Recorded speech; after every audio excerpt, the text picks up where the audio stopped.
Good morning, everyone. Very warm welcome to the second day of Learning in a Changing World. I know on the second day, it always takes us a few minutes to find our seats, so please take your seats whenever you're ready. Today's very much a hands-on session, so look forward to some good group discussions. I have no other logistical information for you except to welcome you to the second day and to wish you very good discussions and a very productive morning. So with that, I'll turn things over to my colleague, Nora Rabai, who will lead the first session. Thanks very much.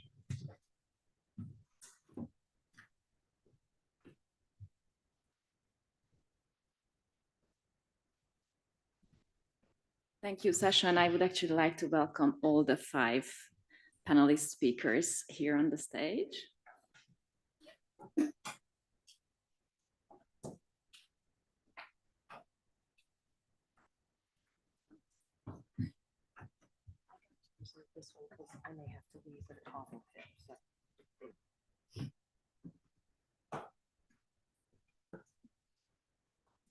So yesterday we spoke a lot about creative thinking and the use of evidence. And we were focusing primarily on students first and then on teachers and how we can reinforce the use of evidence in practice.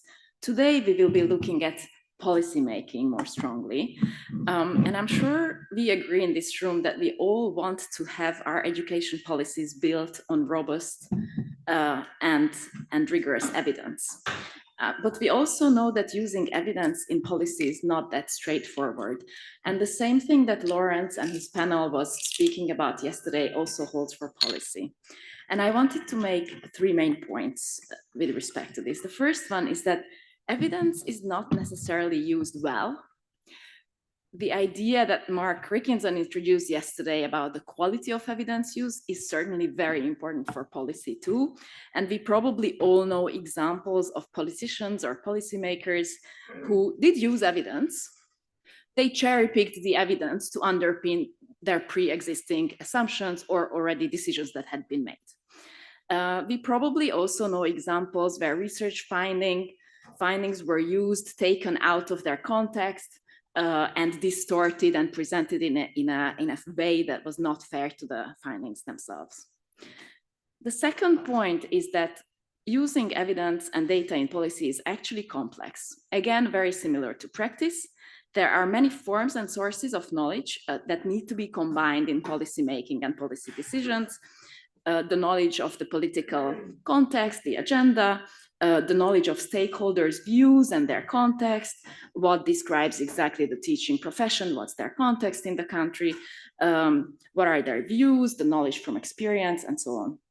So the question is really, if we have so many knowledge sources that are certainly legitimate in policymaking, how can we still ensure that evidence has a special place? And then thirdly, we know that using evidence systematically and well has its historical challenges. And our recent OECD data that we collected in 2021 from 37 countries highlighted that the top barriers to evidence use in policy are lack of time to access and engage with research. Almost 70% of systems reported this. The conflicting timeframes of political cycles and research production, a very well-known barrier. Also, the majority of systems reported this, but also still the lack of relevant research and the low accessibility of research in appropriate formats still seems to persist as a major barrier. So today, this panel will delve more into how we can actually resolve these tensions and how we can still support policymaking based on evidence. So it is my pleasure to introduce first Eric Hanushek, who is professor at Stanford University and who is a widely recognized leader of economic analysis. I'm sure many of you know his name. For me, it's a pleasure because I have always seen Hanushek and all the years in citations in many OECD and other reports and research. So it's fantastic to see that this is a person. So Eric has done analysis of key educational issues that have influenced policy in many countries, including teacher effectiveness, accountability, class size, and many other things. He was awarded the EDAN Prize for Education Research in 2021 for his outstanding contributions. And perhaps fewer of you know that he has been deeply engaged in supporting educational decision-making in developing countries. And this will be the focus of his presentation today.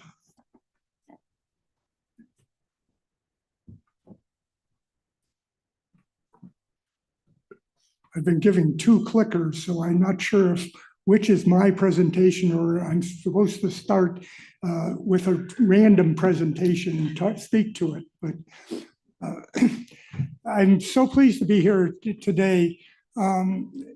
In light of the discussion of the PISA and creative thinking and so forth, I think that my presentation is more about the basic knowledge that's needed before we get into creativity. And I'm going to be talking about very simple matters of skills at the lowest level and how that relates to policy. I think that my talk relates quite closely to the discussions in the panel at the end of yesterday, but I'm going to talk about the policy framework that many of the people yesterday in the panel talked about, having the ability to make decisions locally and what can be done. So that's where I'm going to go. It's mainly a talk about developing countries. And this is my introduction to the use of research in policy comes from some analysis that I did, and I'll go through that quickly. What I want to do is talk about some work I've done on how education relates to economic development and economic growth, and what we see as we look around the world about the prospects for development around the world. Then I'll talk some about sort of how we can think of improving the education levels. And out of this research I've done, I have some hypotheses about what is needed to, in fact, improve the usefulness of research and in the improvement of education. Then I'll talk about an experiment that I've been able to run, or in the middle of running, that comes from actually the support of the EDAN Foundation that has allowed me to run an experiment in policy making. And then give some quick conclusions. So the starting point is that I have been doing research on how education relates to economic growth, largely recently with Ludger Woosman at the University of Munich. And out of that research, we decided to do a very simple, not completely simple, a simple task of looking around the world at all the countries of the world and deciding how prepared each country is to participate in modern society. How many people in every country of the world have the skills that would allow them to participate in a modern economy. And we're going to do this in a very simple way, that it's useful to do that here at the OECD, because we're going to build upon the PISA data for a large number of countries, 75 or 76 countries. We have data on the minimal skill levels of people around the world. And so what we're going to look at is define the basic skills that are needed to participate in a modern society as the ability to be at the bottom level of the PISA test. And what that means in an example is that a 15-year-old who takes the PISA test can reliably solve a single equation problem with one unknown, where he's given every aspect of that problem. So that an example would be that I paid $2,700 for my plane ticket from the US to Paris. the exchange rate between the dollar and the British pound is 1 to 1.25. How much did my ticket cost in British pounds? So you'd say that that's not quite a stretch problem for 15-year-olds. But we take that as being able to reliably solve a problem like that as the minimal skills needed to participate in a modern society. And so then I won't go into the details. We have data from PISA for 75 countries of the world. Let me fill in what it would look like in another 100 or so countries. I want to get up to 160 plus countries where I estimate how many people in each of those societies can reliably solve that exchange rate problem, and which I say will be able to participate in the modern world. And so that leads to what I call the chances of development. And the picture, here's the summary. I won't go into detail of how we fill in the other countries past the 76 PISA, but we try to put everybody on the same scale. And here's a map of the world in which light areas are where almost everybody can solve that exchange rate problem, and dark areas are where almost nobody can solve that exchange rate problem. And if you look across the global south, you see that almost nobody in sub-Saharan Africa can reliably solve that exchange rate problem. Now that leads me to a simple conclusion that economic development will never ever occur in sub-Saharan Africa unless the schools get better. That's the simple conclusion that I reached. Now that might be a little bit too strong, but basically you can build all the bridges you want, you can take care of the malaria problems and so forth, but economic development as we know it today will not occur unless the schools get better. And that's the issue that I want to get into today. So if I look at the low income countries, I'm going to just arbitrarily take countries with less than $9,000 GDP per capita. There's 50 of those countries in our data like that. And 88% of the population, or at least of the schooling population today, cannot reliably solve that exchange rate problem. 88%. Now, part of it is that not everybody's in secondary school, and there's a lot yet to get into secondary schooling, but we're talking about measures of the 15-year-olds, but it doesn't really matter if they're not in school because they're not learning anything in school. These numbers are about the same for those in school. And so my hypothesis is, or my statement is that we know more about how to run schools than we see in terms of the results. Okay. So I'm going to mainly talk about developing countries, but let me stop for a second. How many people in this room have sent their children to French schools? Who sent their children to French schools? Anybody? A few. And what percentage of French 15-year-olds do you think cannot reliably solve that exchange rate problem?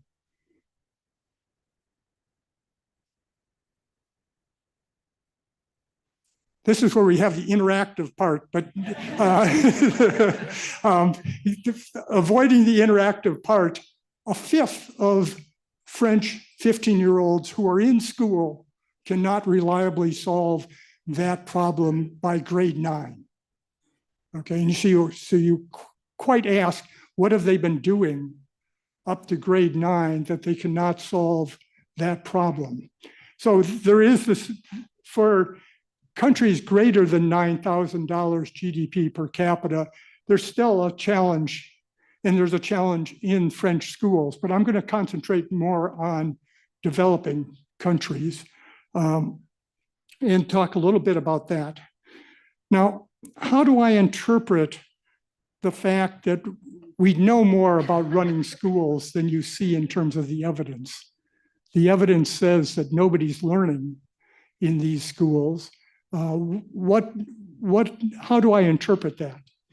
Well, my hypothesis is that we really have to fundamentally apply basic principles. We're going to have a lot of discussion about the quality of evidence today, but I'm talking about very basic things about how we organize and run schools. But the fundamental idea that I have, that I'm sort of hypothesis, and it is a hypothesis, there's not much evidence on this, is that nobody can come in from outside and tell somebody how to run their schools. That applies to nations, it applies to US states, it applies to individual schools. Everybody is resistant to the idea that somebody comes in from outside and tells them what they should be doing in their schools. Because in general, they think, well, we're doing the right thing in our schools now. And so that's a fundamental idea behind the experiment that I'm going to run and talk about here. And then that leads me to the hypothesis that we have to work hard to develop the capacity at the local level, the local country level, at the local school level, to in fact understand the research and how we can apply what we know, principles of education. I take that as the theme largely of the discussion at the end of the day, the session at the end of the day yesterday, about how we get school leaders and teachers to understand more about the research and to understand how to do things better. But what I'm thinking about is at the aggregate policy level of how we can, in fact, get people who can infer what should be done, understand the demands of the local schools, of the local country, and understand the capacity so that they can, in fact, take general research evidence that is never specific enough, take the general research evidence and, in fact, be able to apply it in the local circumstances. So what I've sketched is my ideas of how we have to think about getting evidence in use. And this is partly an experiment that I'm going to run. I'm going to try to test these hypotheses, and I'm in the middle of doing that, frankly. What I've done is set up what I call the African experiment of trying to deal with that dark blue blob of sub-Saharan Africa, how we can deal with that. And this is, I should say, I've started what I call the African Fellows in Education program, which in fact is possible because of support from the Yidan Foundation that has allowed us to, in fact, set up this program. And to do this, I set up a small nonprofit in the United States called the Global Education Analytics Institute, whose main job is just to administer a program, but to try to use that to set up an African-run African program of fellows who in every country will in fact be able to apply research and evaluation and policy making across sub-Saharan Africa. So what we have now, the program is the following. It tries to build up the skills of a set of people who are young, trained people, but don't have necessarily the analytical skills to appreciate the research policy that they see from outside, but can in fact develop the skills to understand research more generally. Much of the research coming from the global north, but not applied to the global south. And then to take a group of people, develop networks within Africa and within the research community internationally of them. And then have these people be the bridge between research and policy in these developing countries. So we're in the middle of this experiment. We have done this, started the experiment now. Here is the first cohort of African fellows, almost all of them here. On your right is Remeli Moshoshu, who is the executive director of the program. He is a bright young person from Lesotho who has moved to Nairobi in partnership with PEP, the Partnerships for Economic Progress in Nairobi. And we started with 4 cohort members. You see on the right, going after Remeli is Helene from South Africa, myself standing there. We are standing in Munich here, where we're developing a network with researchers in Europe. On the fellows came to Munich and then came to Paris to visit the OECD and UNESCO here in town. Next to me is Amadou from Gambia, Ludger Woosman, who has been heavily involved in the research and helps to run the seminar in Munich that these people came to, and Ja from Tanzania. Yisvel from Cameroon suffered the normal problem of not being able to get a visa in time to be able to be allowed into the EU, but is the 4th member. These are people who are amazingly capable. Every one of the first cohort has a PhD, not always with the skill level that we want, and we're trying to develop their skill level at evaluation. And then to network them first with European and international researchers, then they came to the US, to the Association for Economic Finance and Policy in Washington, and visited with Washington people. We don't have the answer yet. They've been working on problems of figuring out how to take research in general and apply it to their own countries. But we've now gone to the cohort 2, which has just been brought in, and you can see at the underneath this that they're coming from across all of sub-Saharan Africa. Here we have 10 people, 8 of whom have a PhD or have just finished their PhD, and a couple who have advanced master's degrees. And this is an experiment. The experiment is the following, and I'll end here with saying that you'll have to wait till next year for me to talk a little bit about what they've been able to do.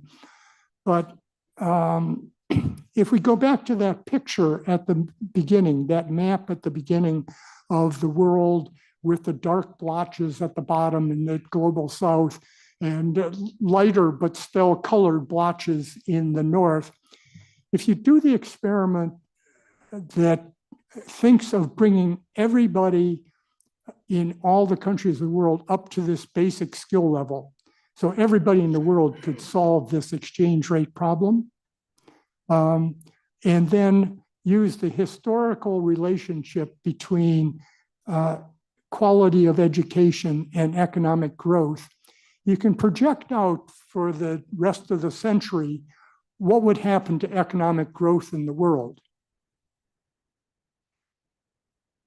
The answer is, in present value terms, so discounting things far in the future and bring them back to the current, in present value terms, world GDP would, by historical standards, grow by $700 trillion. $700 trillion. That is 5 times current world GDP. by the historical relationship of improving the education to this very minimal level. And so we're not talking about the creative thinking. That will come if you bring everybody up to the minimal level. Creative thinking will, in fact, follow. But that's my answer of how we have to think of bringing research into education and improving education from using what we know. So, thank you.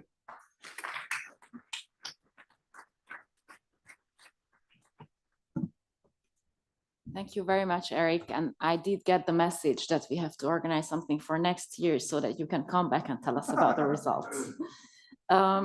Just to reassure the audience, we will have time for questions towards the end of the session, but we will now move on. And it is my great pleasure to introduce Tracy Burns, who is Chief Research Officer at the National Center on Education and the Economy. Importantly, previously to that, she was leading a diverse set of projects at the OECD, the Center for Educational Research and Innovation, including pioneering work on evidence use and evidence in policy and practice, governance, teacher knowledge, and I had the great pleasure to work on her team for a number of years. So Tracy, welcome, and the floor is yours.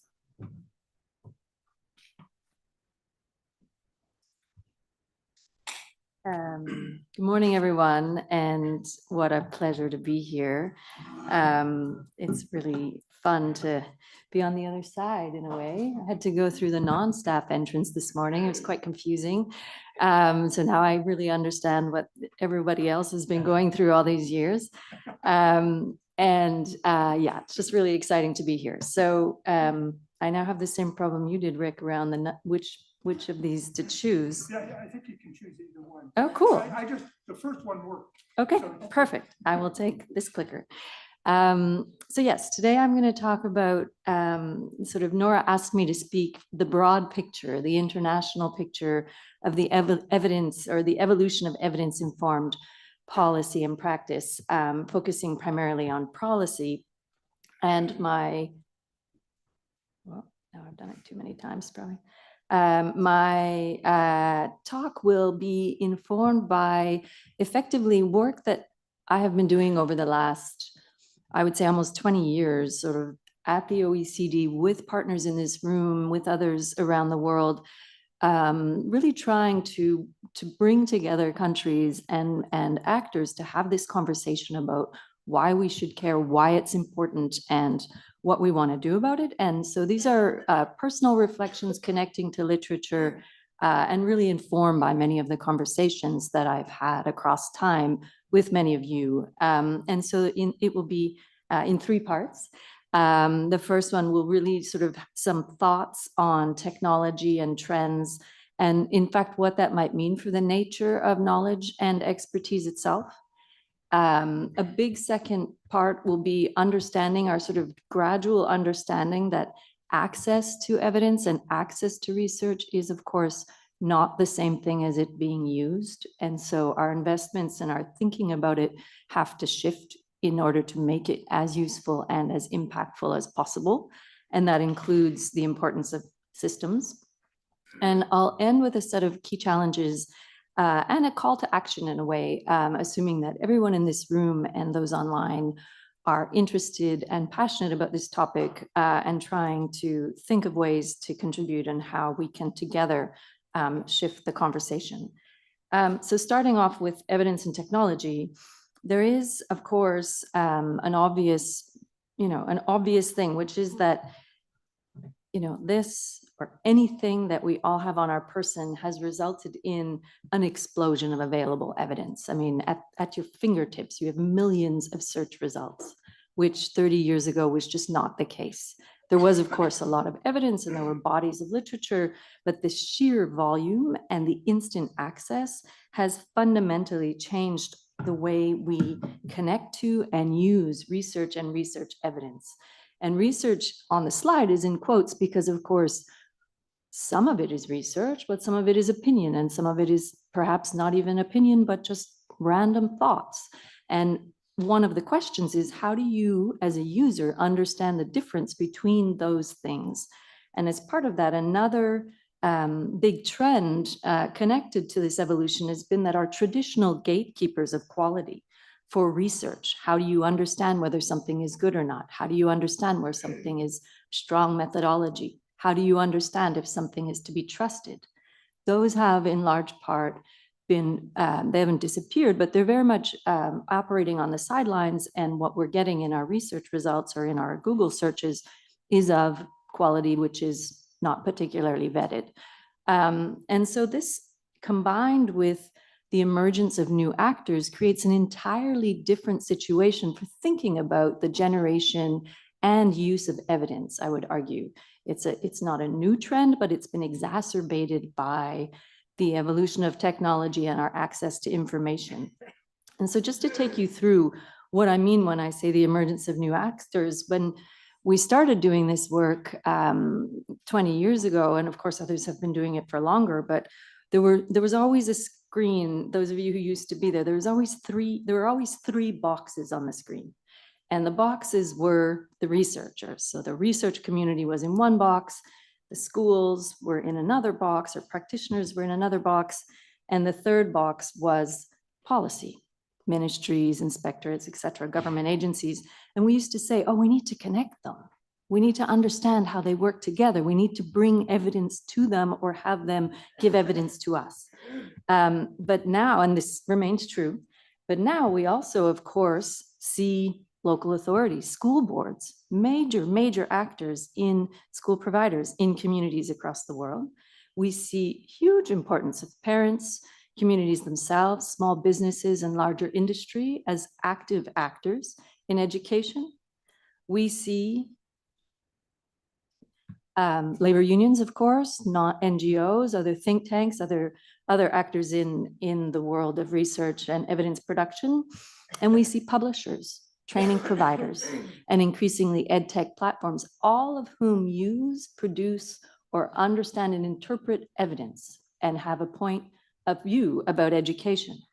And of course, increasingly now with ed tech platforms, we see the role of funders and venture capitalists really pushing how we're understanding and the priorities we're setting, and media and social media, which I started with, but which all of these actors, one could argue, would need the kinds of skills that Rick was just talking about. And there's a really formative question around, well, how do we understand how to bring the system, and how do these actors have all been empowered by access to information, and how do we bring this conversation about what counts as evidence and how we use evidence more broadly so that we can have an evidence-informed conversation. In addition, and as a new thing, there is, of course, now emerging generative AI, or potentially emerging generative AI, and real questions about what that means for expertise, the nature of knowledge and expertise, and also the objectivity of search results, or what you can understand, what you can trust when it is being delivered to you by your screen. There are real questions about what it means for a cumulative knowledge base, and whether what AI is generating is actually representative of all the peoples in the world, and all the, what you said was about how research is being used in those dark blue areas. There's real questions about how the knowledge and the expertise of those dark blue areas are captured in our research. And of course, and likewise by AI. And of course, questions about science, which is by nature self-improving. There will be things that are updated. There will be things that are retracted. And there are real questions about how AI algorithms and the way it is, the way it's assembling things will actually be able to deal with that, or whether it will be. And these are fundamental questions for our understanding of how we want to work with evidence and research going forward. There is also a kind of delicate question about whether or not there's an evidence backlash. And this is not necessarily the conversation we've been having. We've been having a very sort of rational conversation about why we should care and what evidence means in the world. But we have to acknowledge that in large portions of our societies across the world, that trust in science has been eroding, in fact. That there is an argument that knowledge or research knowledge can be considered elitist and not as trustworthy as common sense. And so that conversation is happening in parallel to our conversations, but we can't ignore it, or we ignore it at our peril. And one of the questions really around how evidence and technology interact is whether reality is fungible, and if virality is privileged over quality, what does that actually mean for our understanding about what counts and what is relevant? And frankly, what does it mean for our understanding of a coherent model of reality? If we're all using different facts that mean different things, can we agree on certain things?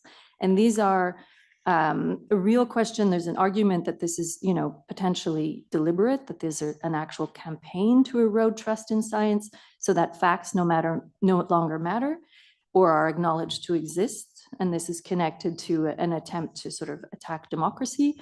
But even if we just put that sort of more serious argument aside and ask questions around, what about people who just don't know what they can trust? There's no ill intention. It's just not genuinely not understanding. I think there are really fundamental questions that we have as actors that we need to think through in order to have this conversation correctly.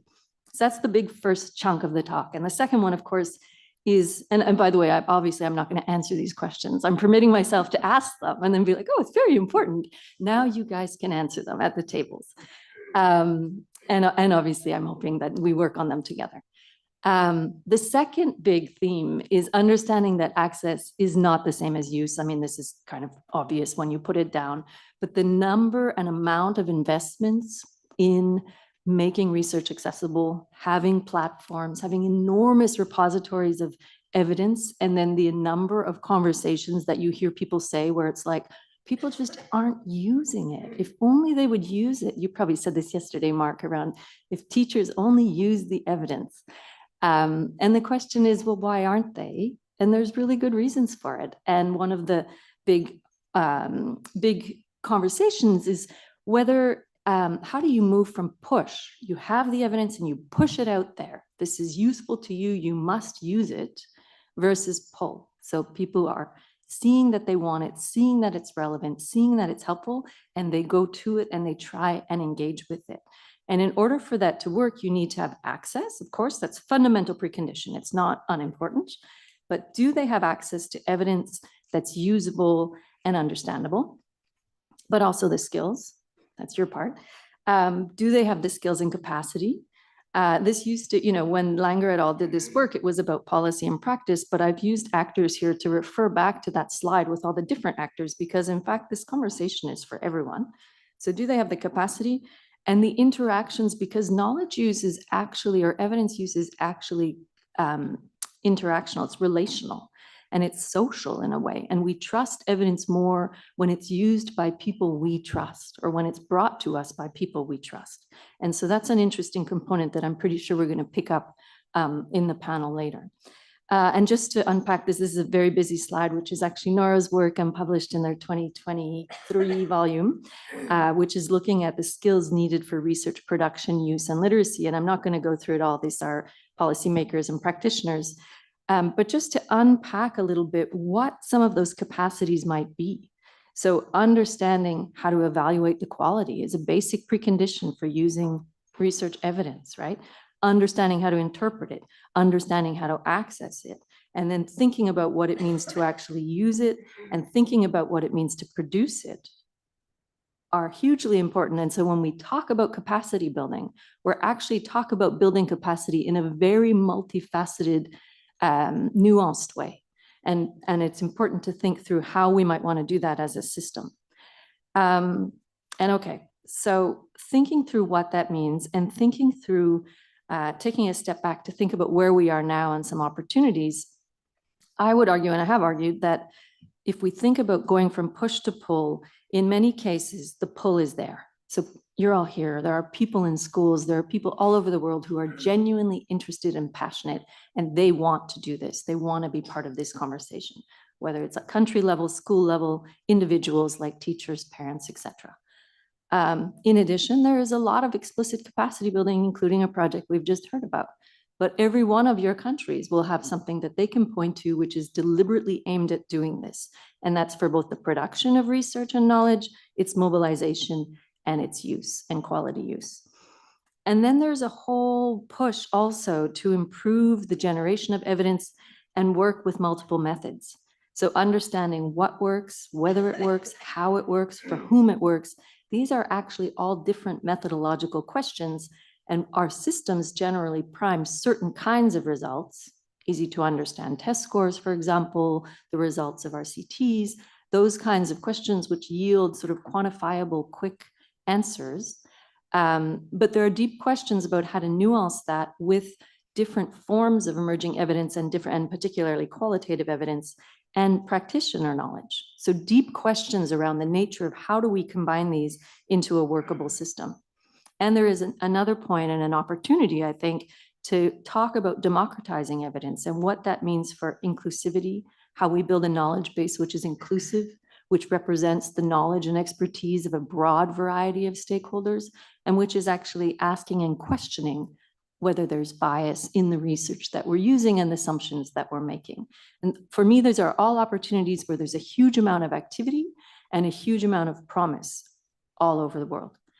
There's also, I think, areas where we need to push more and where we are pushing more, and I'm sure we'll be talking about it today, but it's thinking about, well, how do we actually go beyond the individual example or individual studies to build a cumulative knowledge base? If education is about knowledge, it's about lifting economies, it's about, you know, bringing together sort of an understanding and a coherent set of universally or quasi-universally acknowledged sort of findings, then we need to have a knowledge base that's cumulative, that's building on what we know and what has been delivered by others.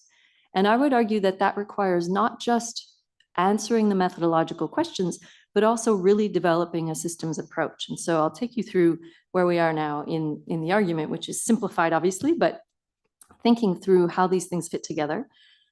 Which is the very first issues that we talk about, which is sort of a linear approach, which is we need to increase awareness and access. And that involves things like disseminating and communicating research, commissioning research for policy or practice, and facilitating its availability. That's sort of a necessary but not sufficient, necessary precondition, but it's not enough. The second one is this really interesting piece about the social nature of research use and research generation, which is building skills and shared understanding. Part of that is capacity, part of it is about networks and partnerships, and part of it is thinking about how we use and how we're primed to use things that we trust. And so who introduces you to the evidence is actually, it turns out to be incredibly important. The third level, and this is where we haven't yet talked, and which there's not a lot of, where we would like to see movement, is really the system level. So thinking through what is the role of strategic leadership? What is the role of building a culture of evidence use and evidence generation so that you have rewarding impact in a thoughtful way, generating incentives across the system and having them work together to strengthen each other, and creating the infrastructure and mechanisms that would be used and having it all work together on a holistic way. And I'll take you through really quickly 3 examples of some of the emerging systems that we've seen. They're not, doesn't capture what's happening on the ground. This is sort of a step away, but it just an example of how there isn't one right way to do this. There's actually a very nuanced picture about what's happening out there and what's been happening out there. And you can take, for example, this is a particular view of the US, and there's a lot of research, a very busy space. So this doesn't capture what's on the ground, but the work of the What-Words Clearinghouse and the legal obligation through the No Child Left Behind Act to use qualified evidence is really a huge focus on rigor, right? It's rational learning. It's really about trying to solve questions and have them stay solved. And you can look at that in comparison, for example, to the UK, which has its evidence centers. The Education Endowment Foundation is here, works with training researchers and stimulating research schools, for example. And so it's focusing on rigor, but also on relevance and those interconnections between people. And it combines rational learning with collaborative learning. And there are people from other systems here, including the Netherlands, and Fien will be able to give us an update on this. But there's a lot of initiatives there which actually look at all of those things, but also reflective practitionerism, for example. And so that focuses on relation, and it's on collaborative and social learning. And you can actually look across systems and see how they're prioritizing these different ways of using evidence to understand how you might develop a systemic approach. So I said I would end with some challenges and a call to action. Here we are. The first challenge I think is pretty obvious, but it's just the volume of evidence. And I think we need to just put that down there. I gave you a huge list of actors, all of whom are using evidence, have opinions, are empowered, have a voice in the system. And as Nora said, it's very easy to cherry pick what you want. Part of it is, because if you don't have all the skills, you don't know what you can trust. But part of it is there's just a huge amount out there, and it's really hard to understand what is actually you can trust and what, science is improving. So there's not always one right answer, which stays the same. The second challenge is this conversation has been going on for a long time. And I would argue it has become successful in the way that words like evidence or evidence informed or even evidence based are very much a part of our vernacular now. It's a part of what we do. It's a part of things you buy. If you're buying an ed tech platform or particular software, it's always evidence informed, right? But there isn't an actual quality mark. Nobody's checking that. There isn't a way to say, no, this is actually evidence informed, and we give it a stamp. So one of the questions and one of the concerns is that there are people using the term in a way which is not consistent with its original meaning. And it has been, in fact, used by people with vested interests. And so there's a real question around why is it being used? And if we can agree that the use and our whole goal, our whole conversation here and yesterday is about improving student learning, then the bottom line is what we're talking about is the evidence, is it being used to improve student learning? And if it's not, who is it benefiting and why? And is there a vested interest behind it? So that's a huge challenge, obviously. The third one is creating a culture. There is a huge amount of amazing examples out there, but too often we see individual champions, isolated pockets of excellence. We don't see that sustainability. We don't see scaling across systems. And that's a massive challenge that we need to face if we really want to get to a systemic conversation. The last challenge is awkward, and I've run out of time. So I will just summarize it very quickly and make this my last slide, which is the reputation and respect for education and education research. I'll bring us back to COVID times. Many people, I was here at the OECD then, we had regular meetings, ministers of education, people running education systems, and you were here too, Harold, and they, the highest ranking official in their country would come and say, I found out that the schools were closed, and I found out at the news conference given by somebody else. And there was a real question about education even having a seat at the table, let alone being a decision maker in that moment of crisis. Not every moment is a moment of crisis, but it's a question about the relevance and reputation and the respect given to education, the knowledge education has, and the research it's based on. And I think if we want to have these conversations and think of a system in which we are all pushing to improve outcomes of students and improve the relevance of education research, we need to address this question as well. Because, hopefully there will not be another pandemic, but there will be other shocks. That's very clear. And education has to have a seat at the table. And that means also that its words, its expertise, and its research needs to be respected. And that is a huge challenge that we can all face. And I'm going to stop talking here. Thank you.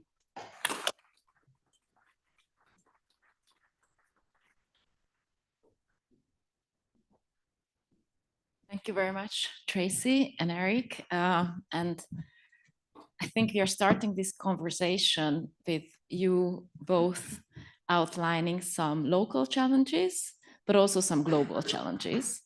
And the point here will be to try and go beyond this, try and go beyond all of these problems that we have been talking about for a while, probably, as you said, Tracy, some of them are maybe newer, and try and find solutions. So I would like to introduce 3 more panelists here to you, and then we will have a hopefully very constructive conversation.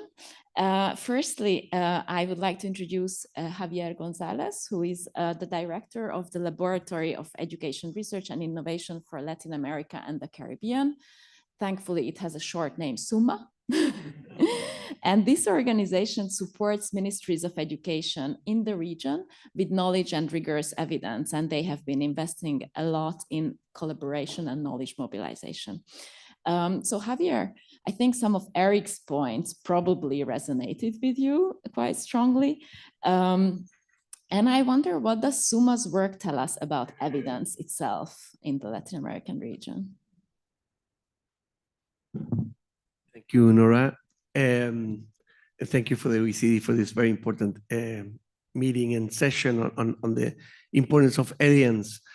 The work that we're doing in Latin America actually, I think highlights, and I guess it applies to Latin America, but I see, of course, shared around the world and in the global north as well. Is first of all, I think is our weak understanding still of what is evidence and how does it work. We tend to think that more evidence will bring better policies, but we know it's not a linear process. And I think we all share that knowledge, but we act as if that is true. And bringing the politics into the policy process, I think it's a huge, huge challenge. And that we probably don't take serious enough. For those of us who have worked in government and in reforms, we know that the who is involved, who's sitting in the table, where that discussion takes place, what are the interests at play, etc., are key really to understand institutional change. So it's not about just getting even through. I think we really have to change the paradigm. And from SUMA, we're trying to change the paradigm to really trying to understand first, how does institutional change happens? And then what is the role of evidence within that process? So it seems a nuance, but it's very important, very different approach. Because first you have to understand how it takes place. Again, who, the where, the how, etc. And then where can you really embed that evidence? And then the questions then really change and the approach really change on how you're able to do that.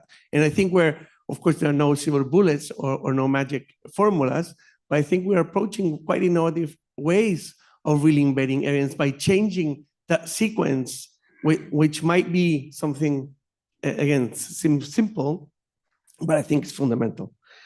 The second thing that we, and now going more into evidence, is the issue of the weakness of the R&D and of research and development and innovation systems, the ecosystems in Latin America and the Caribbean. And that means first that we have very weakness institutionality in the sense that we're not able to channel our research efforts, especially in countries with very little resources, into those priority areas. There are no research agendas.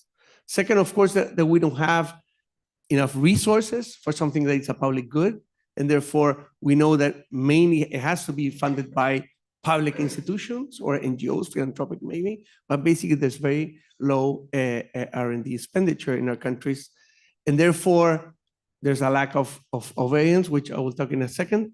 And the third thing within that, the issue of ecosystem is that we need to create much more spaces of collaboration. Again, it seems quite obvious, but again, to have this kind of spaces, such as, for example, the OECD, as a space, a privileged space for discussions, is something that in the global South, it's much more rare in that you're able to bring all these actors that you were talking, Tracy, into the same table, into the same space. So how can we really promote those spaces?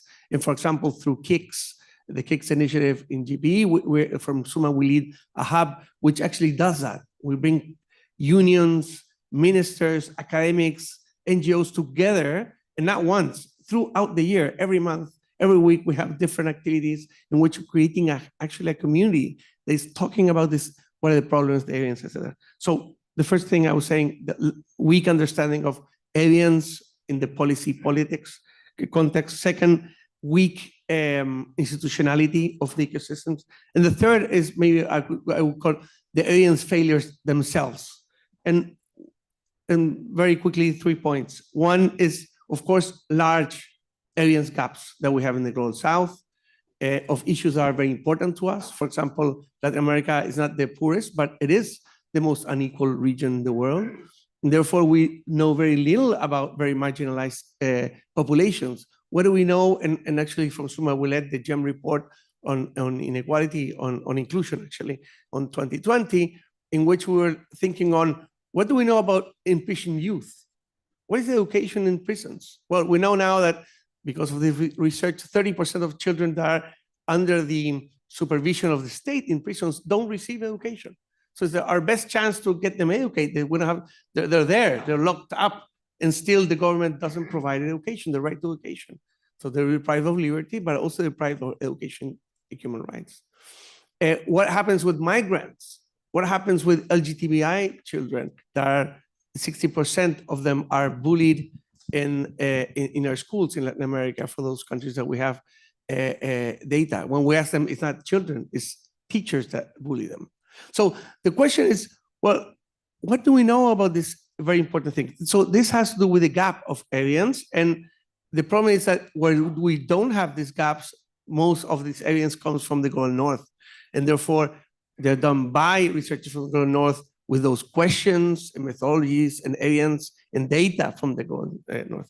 And just to finish very quickly, Nora, I'm aware of time, so I think am I within the 5 or did I? 20 seconds still. 20 seconds, that's a lot, so excellent. Now only 10. 10 seconds for each point that I want to make then within this evidence issue. So the first one is the gaps. The second one is we need a much more synthesis of knowledge, because of course it's a limited use, and the way that we are able to use this evidence if it's synthesized to avoid cherry picking. We all, again, for those who have been, for example, in the legislative conflicts in terms of laws or policies, we know that any politician from any side will say, I found this research that says that exactly, all that I'm saying is true. And nobody cares about the methodology or the data, etc. So to avoid that cherry picking, the idea is to say, let's take your paper, my paper, but all of the papers are on the table, and let's bring them together. And that's why we also partner with EF and other partners into really creating this infrastructure.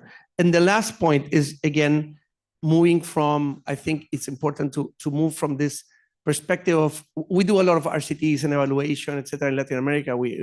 But we believe that there's maybe an exacerbation of the approach, in the sense that sometimes we believe that to take evidence into policy means getting this pilot and scaling the pilot after we have a 0.2 standard deviation effect size. Thank you. And the conclusion is that doesn't happen, because basically the government is not just a provider of programs and pilots. What the government has to provide a whole framework to transform systems. So the point is, we need to embed this evidence into a policy that is much richer and complex than just piloting and scaling up. It's about transformation of educational systems. Thank you, Nora. Thank you. I think it's good to remind ourselves as well that, Tracy, you emphasized the volume of evidence, but it doesn't mean that we have evidence for everything and that we have relevant evidence everywhere. So I would also like to introduce Mackie Raymond, who is the Program Director for Education at Stanford University, and also the Director of the Center for Research on Education Outcomes, CRADO. CRADO is a leader in studying school reform policy, performance, accountability systems, and incentives. And the main goal here is providing policymakers with strong evidence. So it's an institution that is precisely at the heart of this question. Mackie, the US is probably the country that has the most available evidence on the system itself. So from your experience with CRADO, what does it take for evidence to be taken up by policymakers? Thank you. It's a pleasure to be here with you this morning. I think the first point that is important to make is that not all evidence is quality evidence. And I think that one of the hard truths that we face in our field is that the quality of research has evolved a lot over the past 10, 15 years. That's a great thing, but we still have a residual body of information that people draw on that would not meet the standards of quality today.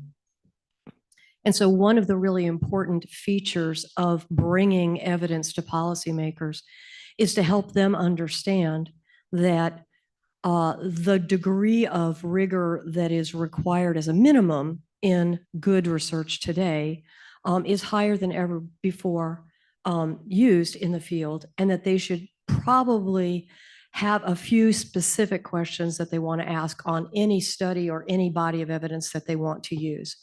It's a very simple hand calculate, a handful of little things that you want people to look at. The second thing is that most research is generated at the academy, and the incentives among academic researchers is very, very different than you would want for someone who wants to speak to policymakers. And in fact, the language that you see in academic journals is, to many people, completely impenetrable. And so accessing a journal that has 75 scientific notation equations in it is not going to be helpful to a policymaker who's got 15 minutes before they go to the floor to make a vote. So we need a process by thinking very systematically about what is the use that the policymaker wants to make of evidence, and what is the translation that we need to make. And in the work that I do at the Hoover Institution, we've actually identified 4 different steps that are possible in translating work. And some people merely take out all the technical language and substitute other non-technical words, but you still have a highly academic article just with simple vocabulary. That's not helpful. You can continue to move that down to thinking differently about explaining concepts that are very much more simplistic than the way that academics think about it. Or you can go all the way to the 4th level, which is basically to engage with a policymaker to say, what is the question you are trying to answer? And take your evidence and manipulate it into language and context that has immediate relevance for policymakers. We believe that the skill gap between academics and policymakers is, in fact, an important area for skill development. And we think academics actually own some of the responsibility for filling in that skill gap. We call that middleware in between, and the organizations that cull research and make evaluative judgments about the quality of it and try to organize it and do syntheses are part of the middleware solution.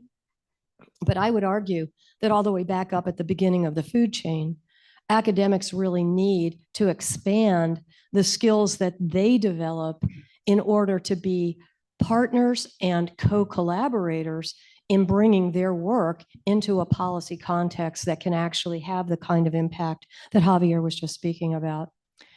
Of course, the academy does not reinforce that in any way. The incentives are completely the wrong way. And so any time that an academic spends on buffing a report for a policy audience doesn't factor into the reward structure within higher ed. And so we're seeing now at the institutional level of universities in the United States, just real glimmers now of people saying, we want to solve real world problems. And then they get to the point where they realize their incentive structures for their researchers don't align. We're just starting to see that. So it's going to be a very exciting time.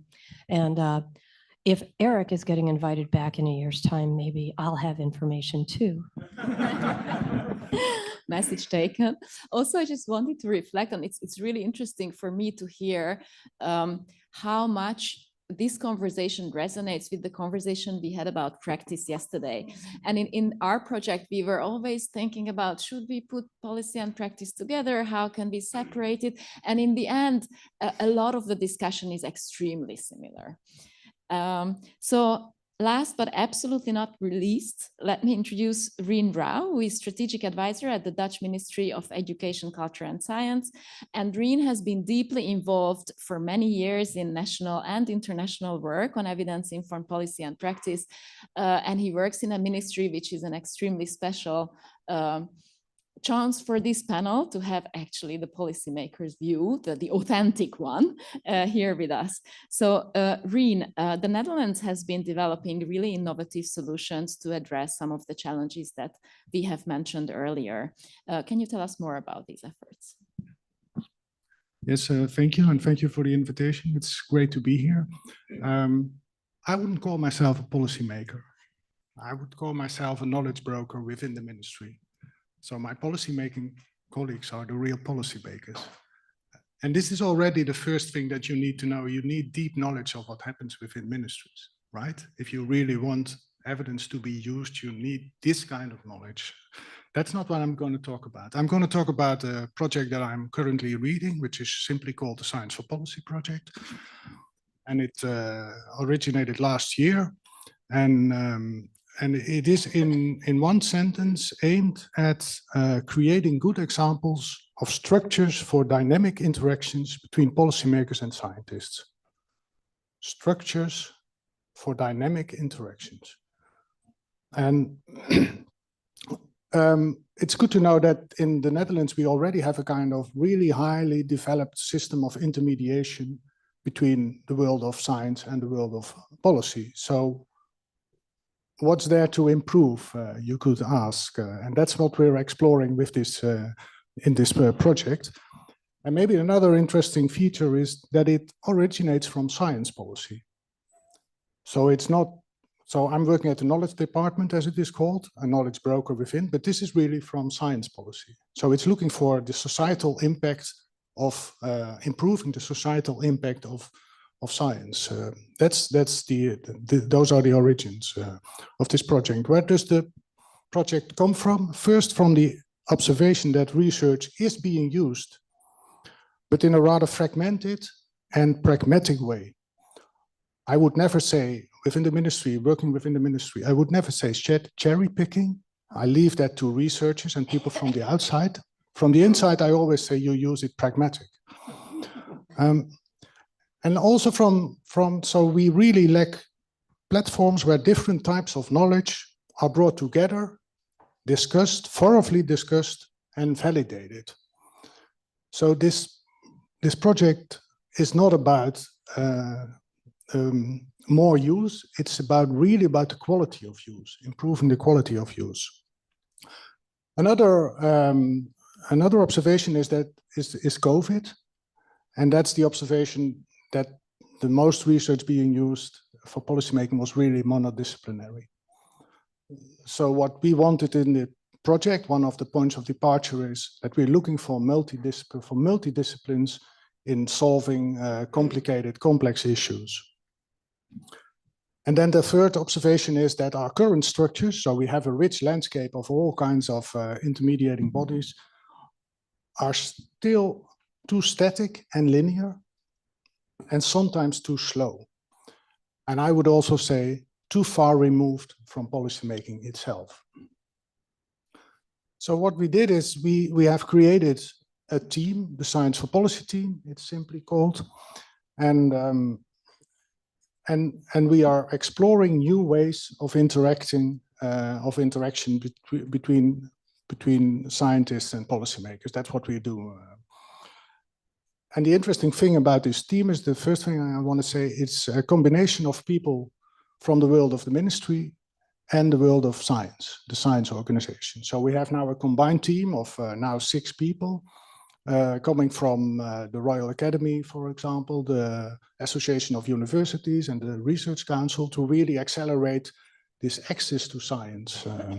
But also, we're not only changing the world of policy, we also want to change the world of science and the reward structure and what it means. So it's great to have this combination. We just started on the 1st of January this year, but it's already great to have these discussions already at the table between science and policy.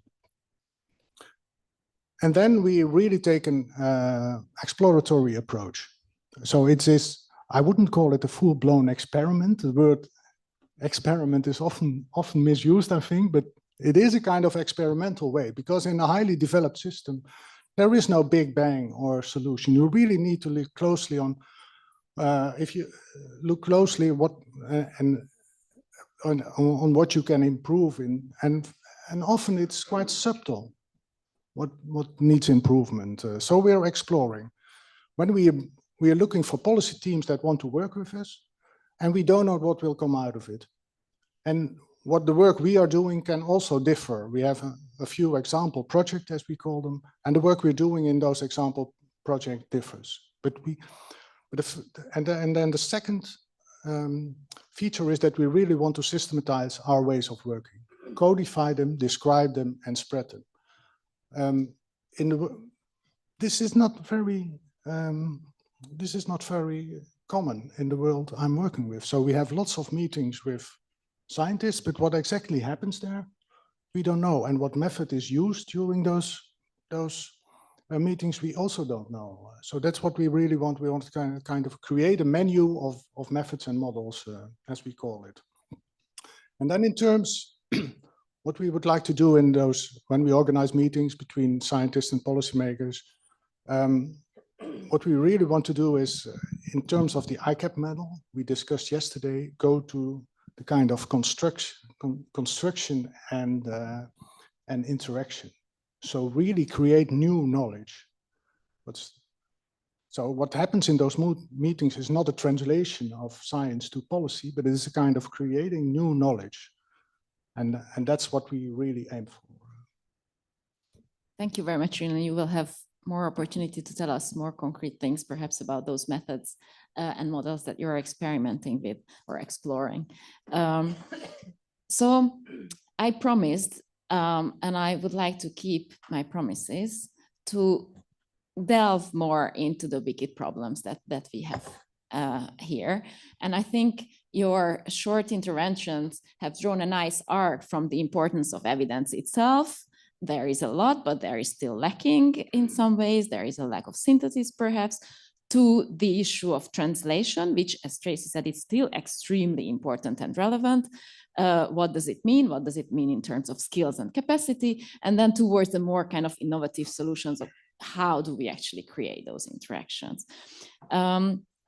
So one of the first things that I wanted to ask, and this is because this issue and barrier has been around for such a long time, and it's such an easy thing to say, is that all research and the political cycles have conflicting timeframes. And it's something that people always say, it's not possible because of this, because politics is in 4-year cycles, they need very quick solutions, quick answers to immediate quick questions, and research production is just not how it works. So how can we resolve this tension? Is this a real tension? Is this a fake tension? What are your thoughts? Yeah, Mackie, would you like to start? Sure, I'll kick it off. In my own research team, we partner with 30 states across the United States in order to do our research collaborative. And that means we have data on about 95% of all of the students in the United States longitudinally linked in our data repository. And part of the partnership that we created was something called Research Ready. And we promised that we would have ready at all times a longitudinally linked student level data set for as many years of data as we had so that we could set data windows for analysis. And that anytime any one of our partners wanted a quick, rapid, weekend, crazy, dirty analysis, we would get that done for them. Credo is entering its 25th year. We got 3 requests over 25 years. So I think there is a capacity issue on both sides that perhaps we did not market that opportunity well enough, or that at the time at which somebody had a question, they were too far gone in their policy process to be able to stop and say, by Monday, I can have an answer to this question. And so even with a huge investment on our part, we did not meet the need of policymakers in state education departments, your ministries, we did not meet their need, even though we were ready to go and produce stuff within 72 or a week time. Thank you. Yes, Eric. So I think it's a manufactured problem. It's so easy to say, well, policymakers can't wait to see the outcomes of the education process, so they're not interested in it. But if we look across other areas, take the environment, which has a much longer time horizon, and policymakers are willing to discuss issues of the environment. Take the problem of defense policy, where people are willing to invest in a new attack fighter plane that takes 15 years to develop. And policymakers are willing to do that. And I think that it's more that there's a reluctance to actually change the current structure, the institutions, that allows people to just say, well, the time horizon is wrong, because the time horizon, as I tried to sketch, is the future of nations, where they are in terms of economic development. And it's something that policymakers, you would hope, was interested in. We would hope so. Javier? Yes, on this topic, basically, I do agree that the fact that there is a complex relationship between time, politics, and policy. In our context in Latin America, for example, there are some studies that show that ministers last around 12 to 14 months. So that means a lot of turnover. And that means basically a minister, many of which we work with, they will say, you know, I need to launch a teacher reform next month. What can I do? What's the best practice? What if they're open even to best practices? So let me just, I don't mean to say that we have the solution, but 3 things that we're doing in real time, let's say, to address this issue. One is the issue of pertinent data to take decisions. So for example, during COVID, we did a survey that was responded by 200,000 teachers in 21 countries. And that allowed Latin American countries and many of these countries to take really quick decisions on how to respond to COVID. That had never happened in Latin America at that level. It's the largest survey that we have knowledge of in our region, in any topic in education. Second, the issue of ready-to-use public goods, the issue of really having, you know, synthesis of knowledge, ready to use, not only the what works, but actually on the how it works. And that has created some kind of take-up that is quite interesting. Last week, for example, I was in a meeting with the Minister of Education of Ecuador. They're discussing the repetition policy. And there's a whole amount of people, among them the former minister, that wants to promote repetition. And so we had kind of a ready-to-use information to say, you know, oh, this is all the data, all the information that we have. And the last and third thing that I want to talk about is a kind of quick mechanisms that we have to have. And here maybe it's some kind of criticism if you want to. Development banks usually take a year or 2 even to promote, to provide a loan. They have to have a diagnosis, they have a lot of negotiations, et cetera. It will take 2 years. And then once the loan is there, policy has changed, the focus has changed already. So we have, together with GPE and IDRC and SUMA, we have created something that's called the country support mechanism, which is a pre-approved credit, if you want, for small amounts, $200,000 or something, that since it's pre-approved, a country has just, it's kind of your kind of mechanism, but it's basically, I'm gonna say, for example, El Salvador, it's a real case. They said on March, they said, we want to do a quite important reform.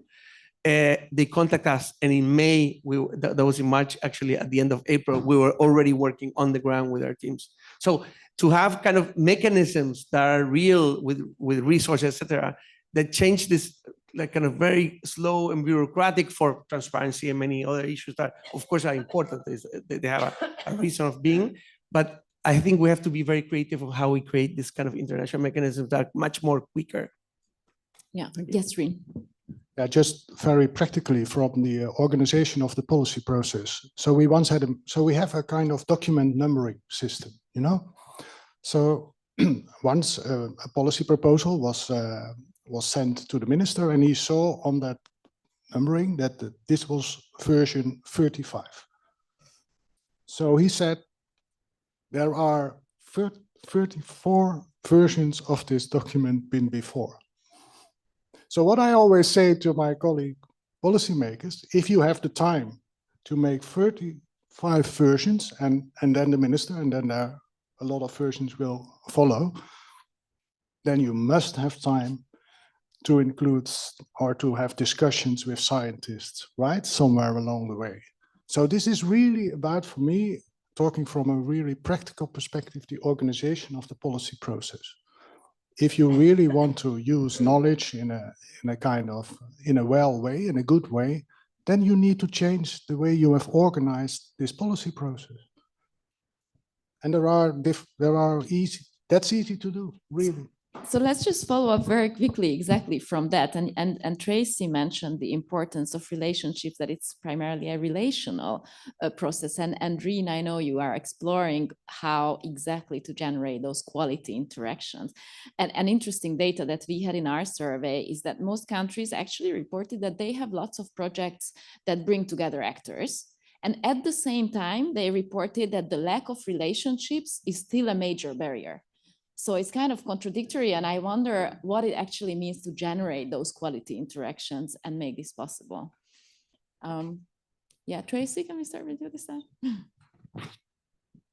Yeah, it's a really interesting question, because one of the comments is that, and you might remember this, is our old US governing board representative, who was the head of IES in the US, would talk about how they had invested millions and millions of dollars in the What Works Clearinghouse, and teachers were getting ideas off of Pinterest, right? And he was very upset about this. But it just kind of connected to the truth, which is, yeah, you can look at a database which is kind of impenetrable and a bit clunky, or you can talk to somebody who's like, hey, I have a solution for you, and there's a lot of power there, which actually trumps many of our sort of more strict questions around the quality of evidence, or how the usability, and so these are fundamental questions, which I think are actually important to get at. And I want to connect back to the first observation I made, which is, now I'm no longer at the OECD, but I'm at a sort of think tank in the US, and my colleagues work directly with policymakers. And I mean, they're asking for help, right? They want to understand what the evidence is, et cetera. But they're also very, very confident to get what Google tells them. I mean, there is this sense of relationality, but also the immediacy and the kind of, in a way, there's a trust that's given to what you get back from Google, which is quite odd, actually, considering all the things that are required to make really strong policy. But there are real disconnects in our understanding of how all these pieces fit together, even from very well-intentioned people who have as a job to produce policy which needs to stand the test of rigor and the test. And so you get this question where on version 35, somebody says, oh, how can you check this? Because we did some Googling at the beginning, and then you've created a system where it doesn't work very well. Which is indeed a bit odd, given that you also said that evidence did gain importance and it did become a label. Reen, I really would like to ask you to tell us one or two examples of those methods that you are testing in the Science for Policy project, which are basically precisely about creating those kind of quality interactions. Yeah, I can at least mention one example, which actually we have developed, or you have developed. So I'm now marketing a kind of your OECD invention, which is called evidence appraisal. And evidence appraisal consists, well, in what happened at the ministry, at least.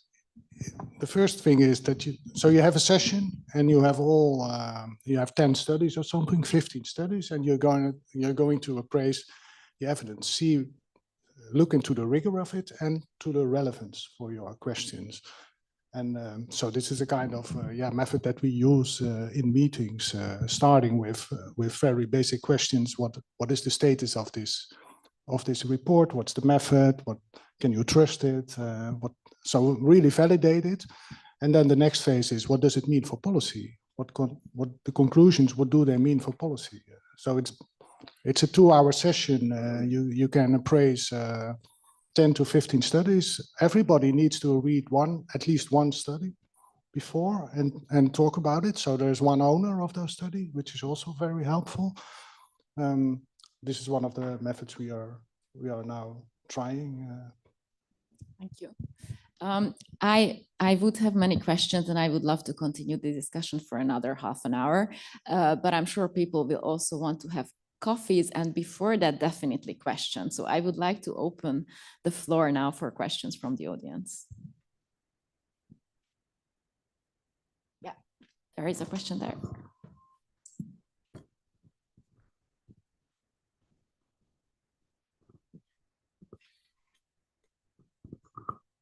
Thank you very much. My name is Suguru from UNESCO IIP. This is a fantastic panel. I really enjoyed. I have a question about a lot of things have said about evidence, but I would like to also ask about data. I feel a little, because I work with a lot of low income and middle income countries, I feel the kind of picture of evidence mushroom last 30 years is like there are a lot of new drugs in a country without primary health care.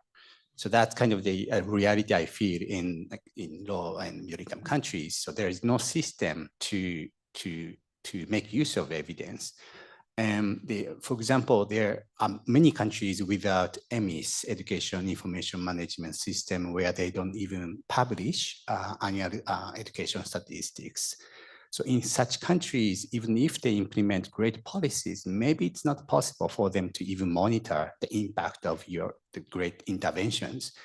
And in that sense, in our discussion with, for example, in the B Square meeting, a lot of emphasis was made on the importance of the administrative data. So I'd like to have your kind of thoughts about the importance of administrative data, vice versa, the evidence and how they are connected. And it would be great to have some of your thoughts. Thank you. Thank you. Eric, yeah, sure. So let me answer first in terms of the map that I put up on the board. I said there were 76 countries that took the PISA test and we knew their performance, how many didn't make basic skills. You can add another 20 countries that have taken the TIMSS participation, but not PISA.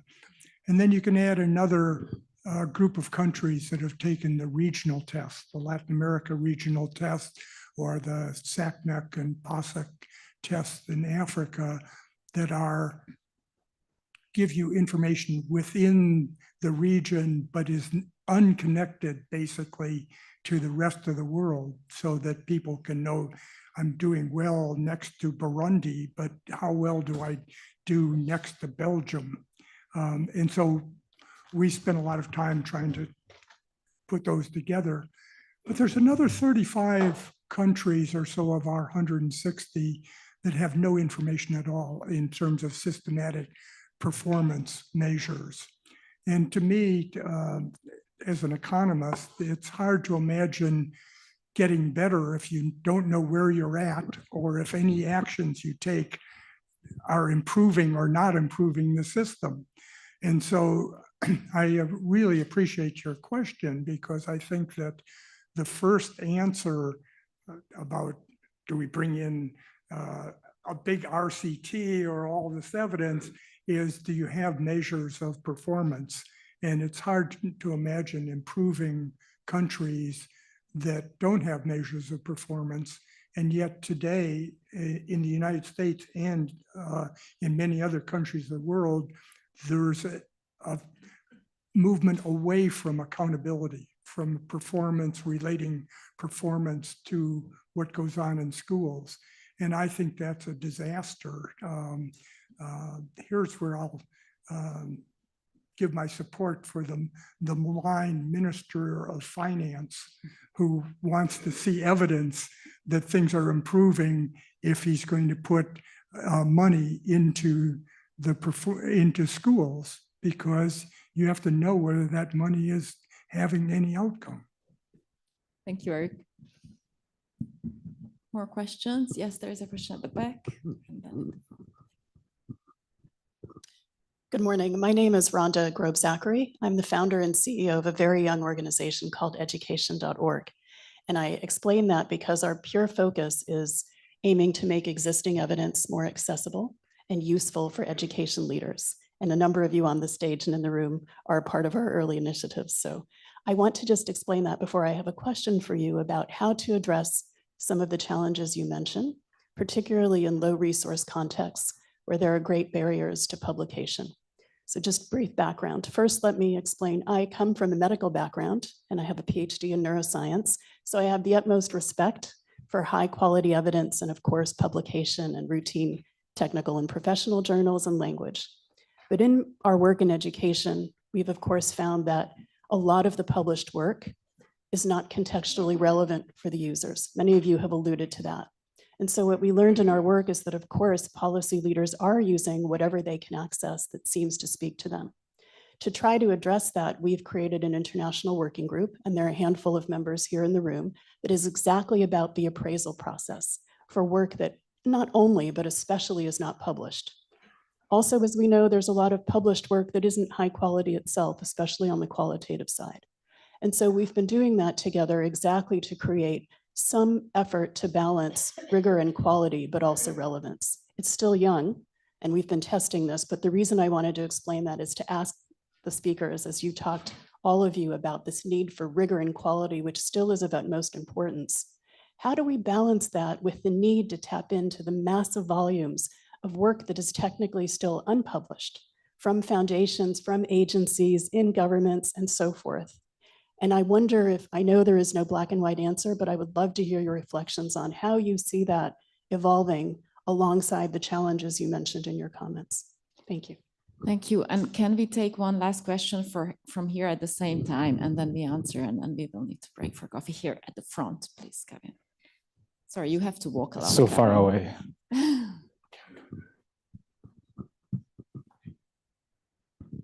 Thank you. I'm sorry for that. I'm Miquel Alegre I'm project manager at the Jaume Bofill Foundation in Barcelona. But I have a research background and I worked a few years in a policy evaluation public agency. So now I'm in a kind of intermediary agency, which is the Bofill Foundation. I would like to break somehow this idea that there are policymakers having simple and easy questions and needs, and then the research field, which works in very complex concepts and very complex methodologies, and then the translation has to go from research to policy in order to make it more understandable. It is not always so I'm not sure I'm doing a question or a comment, but it is not always this way that the translation has to go, because sometimes it is the other way around. What is working, it is policymakers have complex questions, needs complex solutions because they are questioning about complex outcomes, and then it is the research conclusions, which comes like with narrow concepts, narrow solutions, and narrow and simple implication, say, insights. So it is somehow in both ways that translation had to go. Thank you. Who would like to take Rhonda's question very quickly? Rin? Yeah, I can say something about the second question, because this is exactly what the Science for Policy project is about. So really wicked issues. Like in many countries, we have a huge debate about declining performance in PISA, but also in other tests. Now, there are some reading specialists, experts out there who say you need to change your reading methods. But we still have the kind of intuition that is not going to solve our problem that has been built up in 20 years. So we need a kind of deep knowledge of of what can explain that declining performance. This is a really, truly wicked question from a policymaker. And we're now gathering a group of scientists, also from different disciplines, to talk with us about that. And the other, maybe one more, just a small thing. So when we organize these meetings, everybody at the table is an expert, also the policymaker. They are treated as experts. They're not there as they're not going, and that's also that's difficult for both sides, because the policymakers in the room are in the listening mode, right? Some of them, we had last meeting say, he started his intervention, well, I'm not an expert, but so treat them as equals. Yes, Maggie. May I address your question? I think eventually we are evolving to a federation of repositories of evidence. And I find that a very exciting prospect, because you could imagine the number of networks that would be focused and specialized in regional geographies. You could have some that are focused intentionally on particular economic conditions. You could have some that are actually trying to use a different set of methodologies and see what the evidence looks like in comparison to some more standard things. And so I think it's not out of the question that within the next 5 years, we're going to see networks of repositories and some kind of very, very simple interface that would allow us to set parameters for what we want. And I think as soon as you make that repository a public good and a public available, things flow into that. It does require that you have some communication and some marketing effort behind that, but most creators of research would like their research to be used. And so I think creating the opportunity to share is more than 50% of the impetus that's needed to actually populate that federation.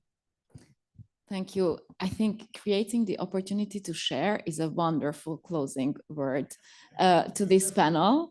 And I would love to continue, but I will now invite you to continue the discussion over coffee. And we will come back at 11 for the second session.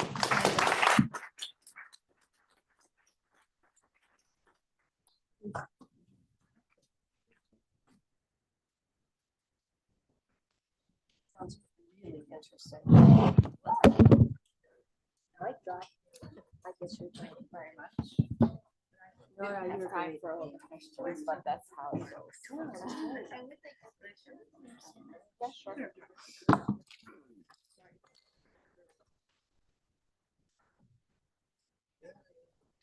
Standing or sitting?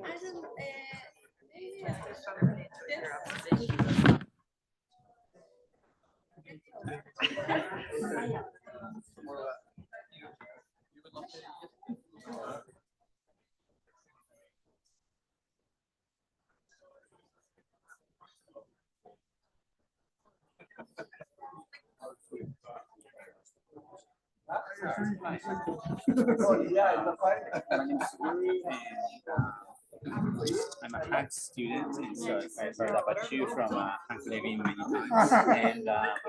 And your Africa experiment team contacted us, IIT, for training. No, absolutely. Yeah, and I just wanted to communicate one idea from my colleagues that in the future we could host your fellows in IIT. So we have a fellowship program.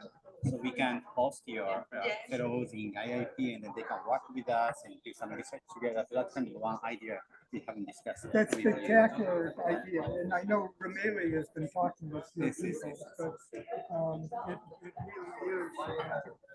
really is something that we want to develop, because you have this experience and help our.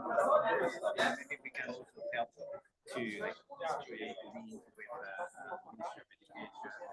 Yeah, no, exactly. We want to take advantage of all the things that you've done. No doubt about it. I will, and I'm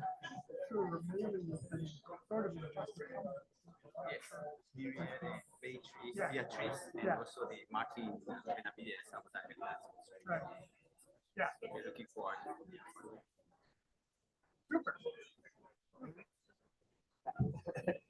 Javier Gonzalez. I wanted to introduce myself.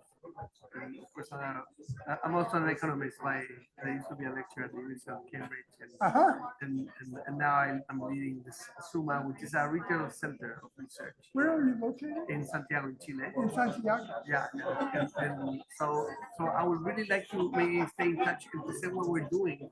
We're doing a lot of work that might be informed by and also by the work that you're doing. I'd love to talk to you. I'm happy to come visit you. Actually, we're having we're bringing a fellow from your university, it's Martin Carnoni. Oh, It's very close to our SUMA institution because of Christian Cox, which all their friends as well, etc. And so definitely we can, not this year, but maybe next year. Let me know. But can I have your contact so I can write to you? Sure. Unfortunately, I'm not with my cards right now. No, I have. I hope you remember Javier Gonzalez from SUMA once I write to you. But, I will remember. It's SUMA, it's easy. And Carla also from SUMA. as Oh, well. you're from Summa. Okay, so can we take a picture as well? Sure. Just Sure. if you're. Sure. Okay, I will take. No, I do.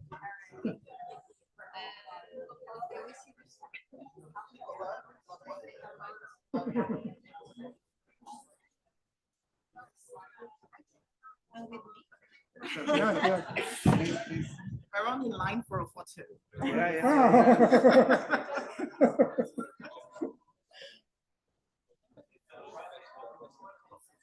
Thank you. Thank you very much. That being an economist in education, also my papers are full of your citations. So thank you, Eric, for all the research that you do.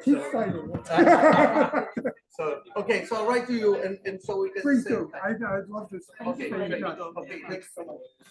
I just wanted to say thank you.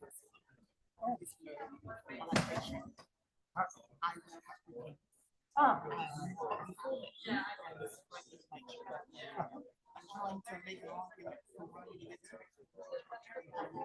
Characteristics that we're looking for, not the ones that you think that's affecting you and doing a lot of exciting.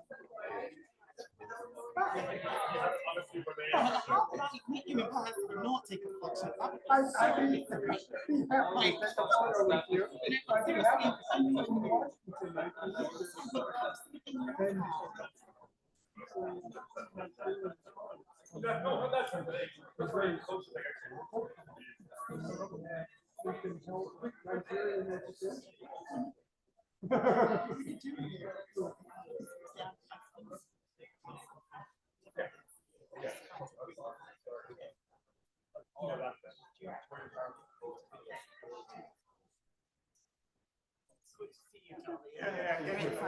Whatever we can do to help the country.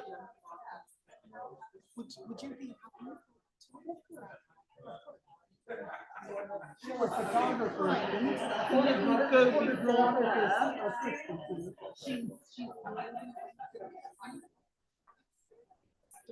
I'm going to let you go first.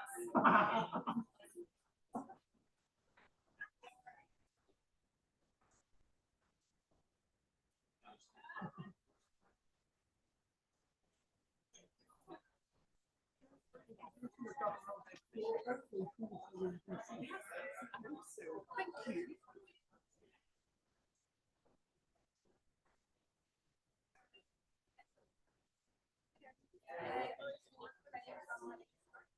So that's why I thought that your research was really related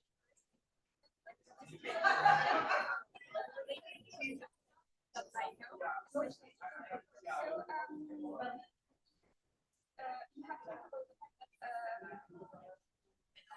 some in some cases there is a resistance for having a foreign agency coming to the country.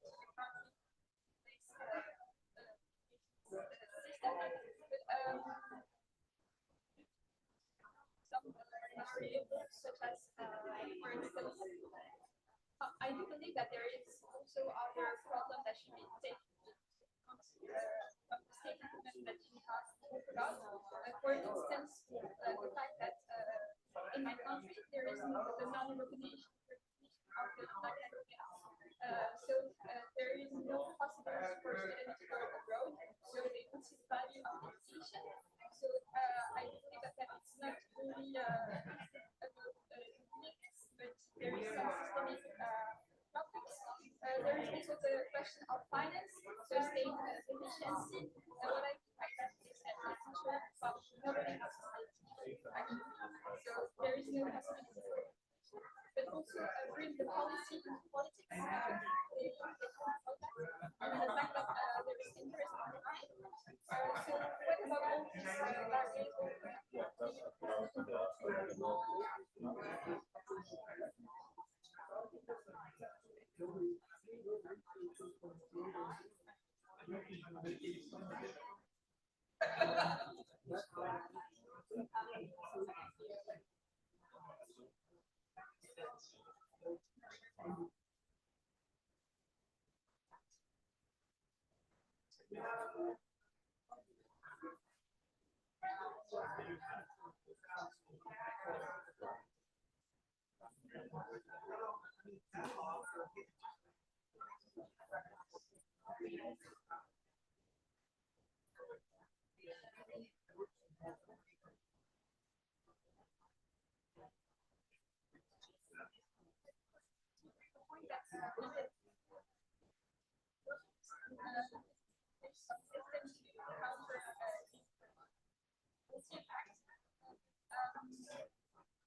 that's why I would like to ask you, because I know or maybe some prospects.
Hello.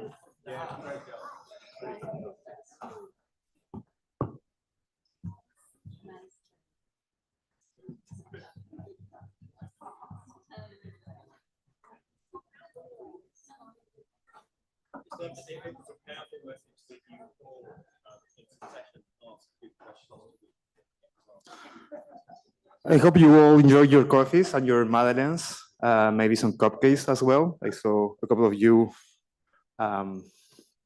enjoying them.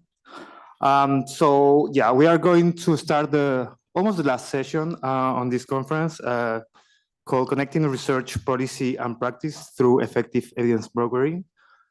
We've talked a lot yesterday about practices in school and today hardly on evidence generation and evidence use.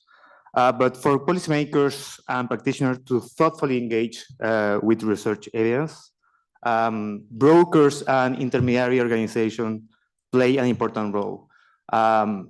Organizations that haven't been mentioned so far in this conference, except maybe for Rin, who identified himself as a knowledge broker.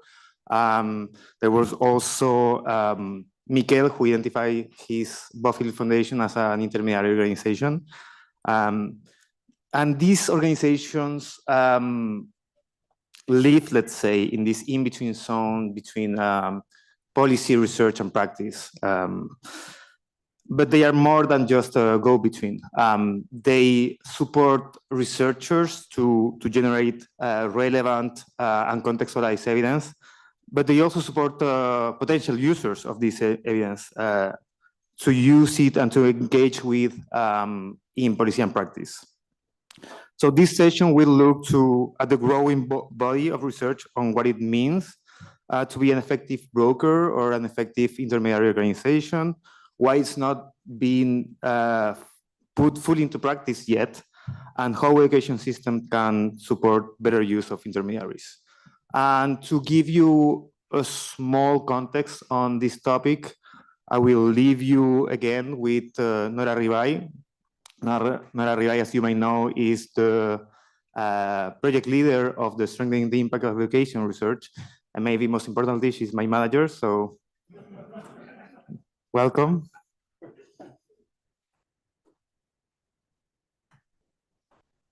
And I should be grateful that he didn't call me boss, which is what he does always.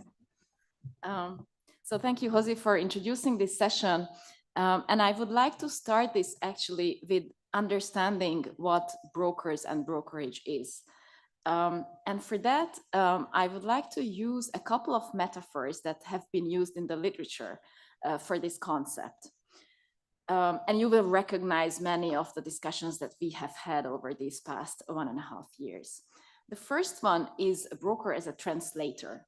And this is kind of a very basic thing of translating research, usually seen as a push approach, as Tracy was talking about, translating research papers for practitioners or policymakers.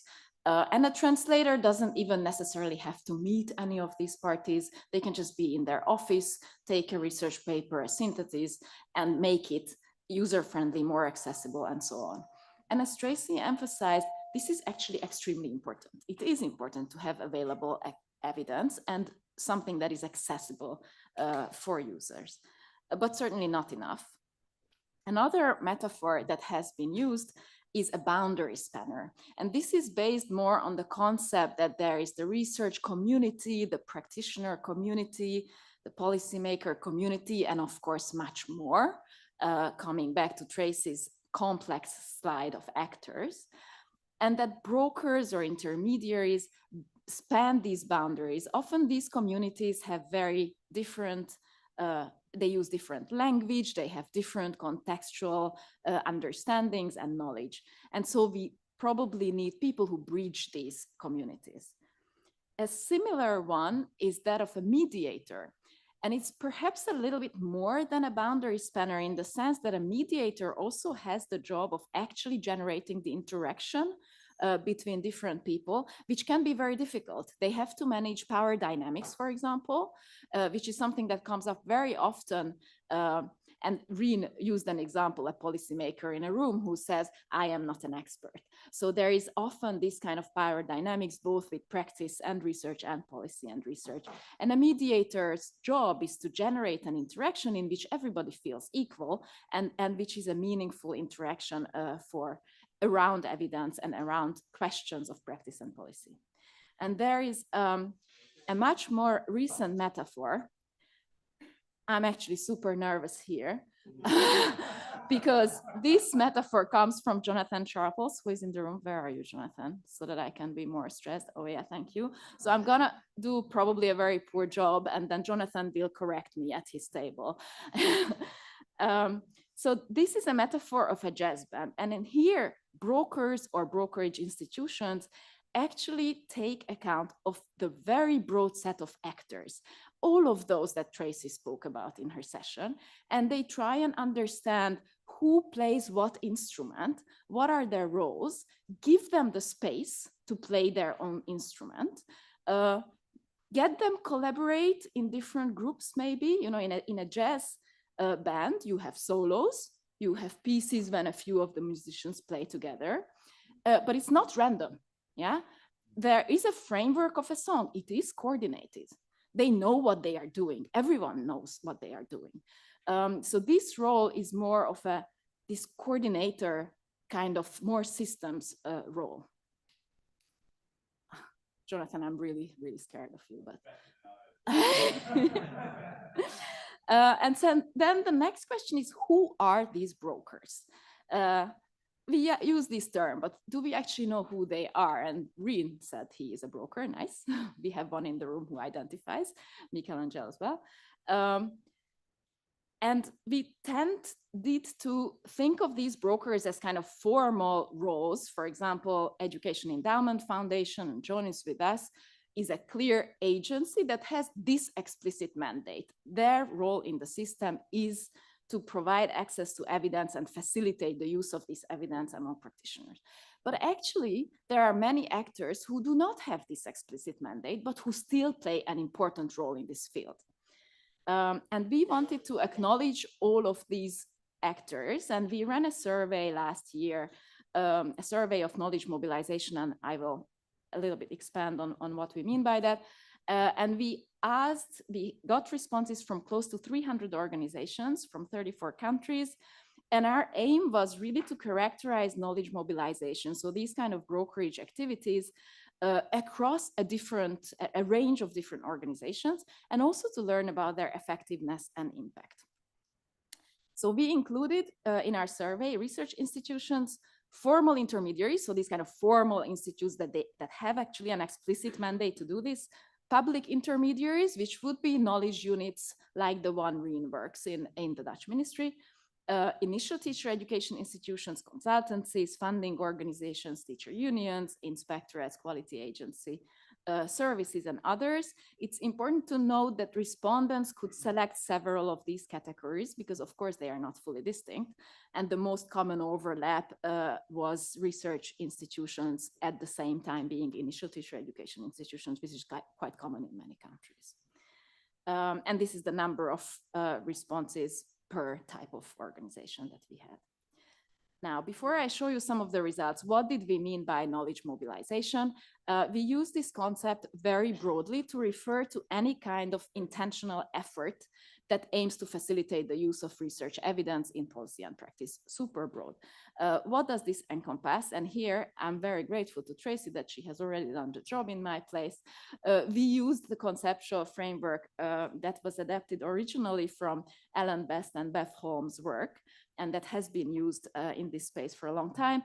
So we included these classic linear approaches, which is partly about generating relevant evidence. So for example, conducting systematic reviews, doing intervention program evaluations, and then disseminating this, for example, through curating and maintaining evidence repositories, mentioned in the previous session, disseminating research in user-friendly forums, establishing communication channels. We know from research that this is not enough, and we also included relational approaches. things like mapping research users and mobilizers, facilitating collaboration among actors, but also offering training, coming back to Eric's example here, offering training and capacity building for practitioners and policymakers to improve their skills, also for researchers to improve their skills of communicating their work, but also understanding the context of policy and practice, and skills of brokers. And then we also included more systems approaches which see this as a more holistic thing and which aim to improve the culture more generally. So including, for example, building leadership capacity, supporting the development and implementation of policies in ministries or practices within schools, directly working with these institutions on a longer term basis, supporting scale up and sustainability of knowledge mobilization, coordinating knowledge mobilization at the level of the system, so being the lead of that jazz band, and very importantly, creating infrastructure, processes, incentives in the system. So be prepared, a tough slide is coming. This is a heat map generated based on this question. So we actually asked respondents how frequently and how intensively they engage in all of these activities. So in the rows, you can see all of the activities that I have just talked about. In the columns, you see the types of organizations. And the heat map is showing or is reflecting the percentage of the organizations that reported that they do that activity systematically or to a large extent. Okay, so when it's red, it means that a lot of them do this activity to a large extent, basically. So first point that I want to make is that the aim is not to make this whole thing red. It would probably be bad if everybody was doing everything at the same time. Finance ministers wouldn't approve it, I'm sure. But this heat map can still tell us quite a lot. One of the things is the blue lines. What are the activities that almost no one is doing? And I would just like to highlight two of these. In the middle, training researchers to communicate their research skills, coming back to Mackie's point. Very, very few organizations reported that they do this. And training brokers to develop these kind of brokerage intermediary skills, almost no one is doing. So this is maybe something we have to think about when we think of those systems approaches. Another thing that we can see in this chart is whether the right actor is doing the right thing. And I want to give one example for that. In the middle, you have training practitioners to help them use research. And then you look at initial teacher education institution, and it's a light red rectangle. That light red hides 47% of IT institutions who do this systematically. I would personally argue that it should be 100%. So probably there is a lot to unpack here. And I think this heat map can make us think about how do we need to think about the global picture of knowledge mobilization in a country. But we don't have time to go into that. One important thing, maybe a lot of organizations report actually doing, it's not that negative, this heat map, I think. A lot of them report doing a lot of different activities. Are these activities effective? What do we know about their impact? So we also asked organizations whether they monitor or evaluate the impact of their activities. And you can see that more than half of them don't. Slightly less than half, at least occasionally do so, which is actually quite positive. But then we asked them about what kind of indicators do you use? What kind of measures do you use to monitor your impact? And unsurprisingly, most of them use easy to measure indicators: number of downloads of your reports, number of clicks on the website, number of people who participated in an event or a workshop, which does tell us about the reach of the activities. It doesn't tell us much about the impact. We don't know if these activities actually result in behavioral change. Will teachers then use research better or more? Will policymakers improve or researchers improve these processes? We don't know. We know much less about that. And there are some good examples I must highlight. And we are now working on our last report, and we certainly want to highlight some qualitative good examples also for organizations that do this, that actually measure behavioral impact and research use impact. John referred to this earlier, that the EEF does. Very few of them do. And this is the last slide and the last thing I wanted to highlight. So actors, all of those actors that Tracy mentioned and their relationships are of course at the core of understanding and facilitating the use of research evidence. But they do not sit and do not operate in a vacuum. They are in a system. And in this system, there are no appropriate resources, financial resources, human resources. They may or may not have access to good incentives. And we definitely mentioned the elephant in the room, which is academic incentives, which are not very helpful in most countries. And then they do have or do not have access to structures and processes that facilitate their work. And Reen gave us, and the previous panel gave us several examples of such structures and processes, like Javier's example of a funding mechanism that's both a resource but also actually a process of facilitating this work. Ways of generating interactions. Yesterday, we had examples from Cindy, for example, Cindy Portman, on learning conversation, which is a process through which this can be improved. And all of this is kind of surrounded by leadership, which we think is an absolutely key aspect at every single level within schools, but also more broadly at the local, regional, and system level. And with that, I'll hand back to Jose for the discussion questions. Thank you.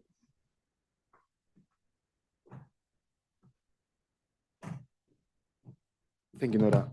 Yes, so we wanted to have now a more interactive session. It's been a lot of us talking here and you listening, and we want to talk to each other now. And this wouldn't be possible without the help of our expert facilitators. Each of the tables has one assigned, and they are so good at facilitating that I'm not going even to introduce them. They are going to introduce themselves. I'm going to explain you a bit the dynamic of these small group discussions. We will have 2 rounds of discussions, each of 30 minutes. It should start probably with an icebreaker. Maybe you can introduce yourselves, a short 10 seconds presentation, your name, the organization you represent.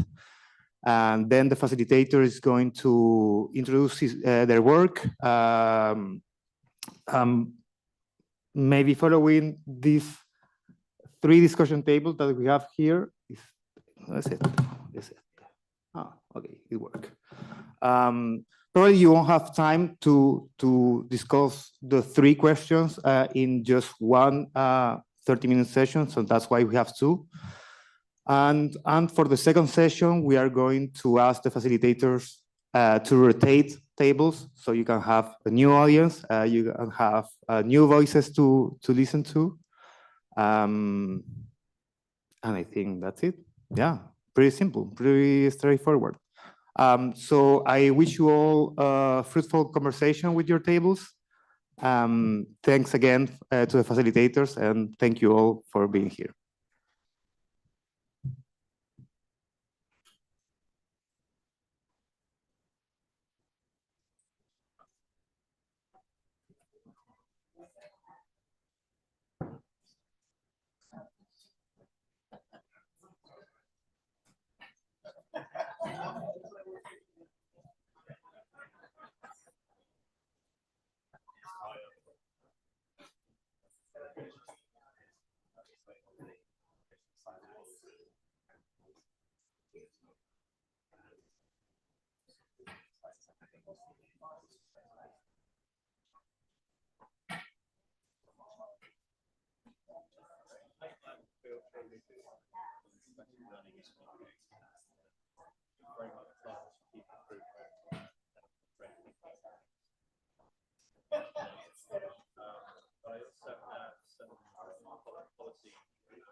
something about.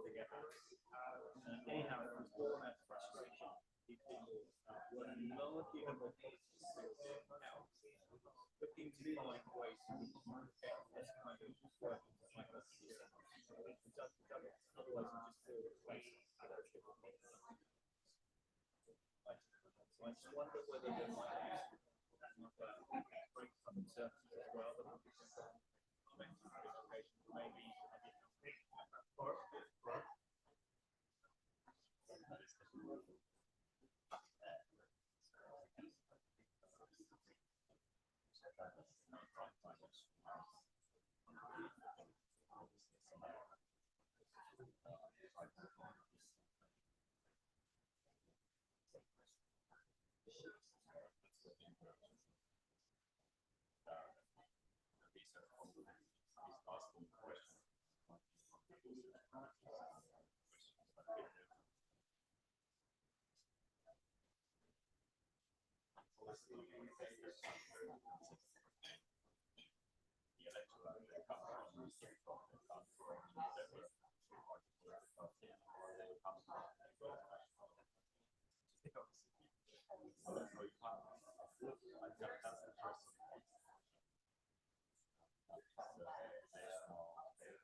maybe it's the kind of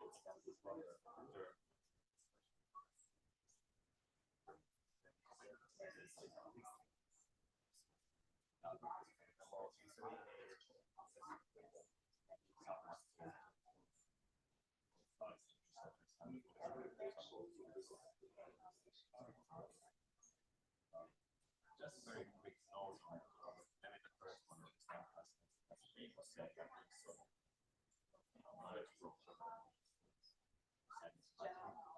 that's one of the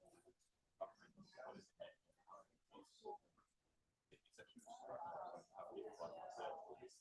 in a way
that sets some kind of frameworks and benchmarks.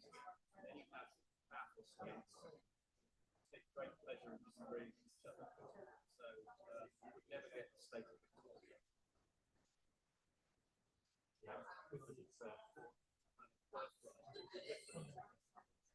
Victoria goes down one route, New South Wales agrees with that, they will like Oxford and Cambridge, or the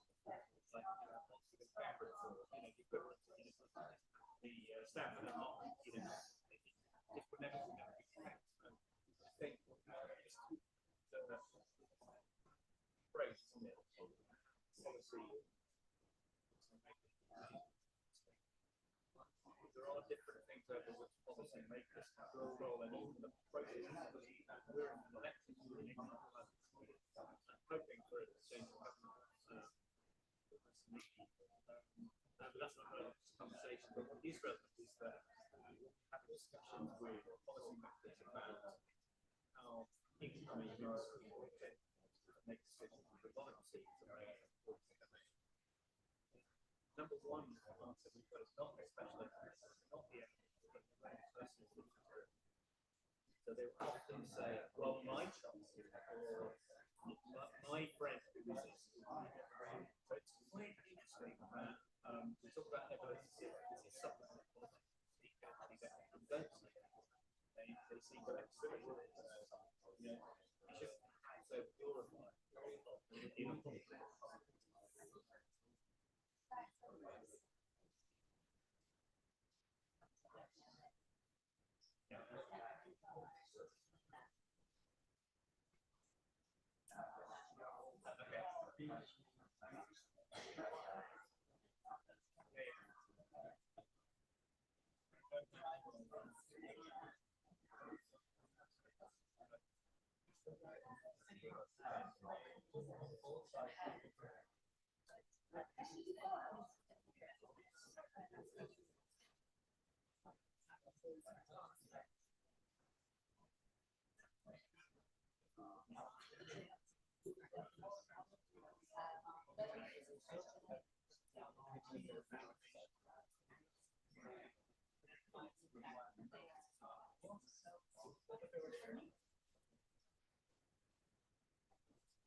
We still have 2 minutes, 2 final minutes, so please start wrapping up your ideas.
I'll have to look at the.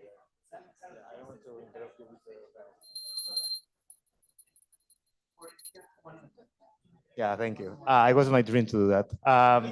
Sorry to cut your conversations. I know that I'm pretty sad to end this conversation, but we want to give everyone to have a chance to speak with another facilitator. So we'll ask for our expert to rotate We'll make them rotate to the left, yeah?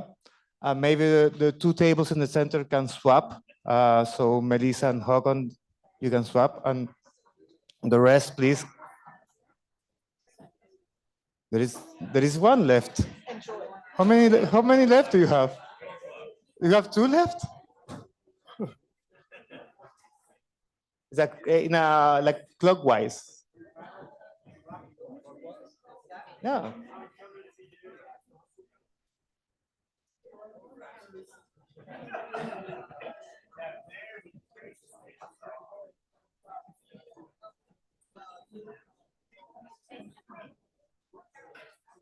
How many left? Okay, so the dynamic will be the same. We'll start with an icebreaker, but I guess that you already know each other now. So maybe you can do a summary of your conversation in the table, so that you don't overlap in this second round of conversations. And then 5 minutes of the facilitator introducing their work, and 25 minutes of open discussion following the questions. Thank you very much. Sorry, what?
Yeah, right? Without going against your own value.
Example from the medical system is always washing your hands before doing an operation. Like, this is a very simple thing that seems very obvious now, but when they moved it out, they had to actually use it to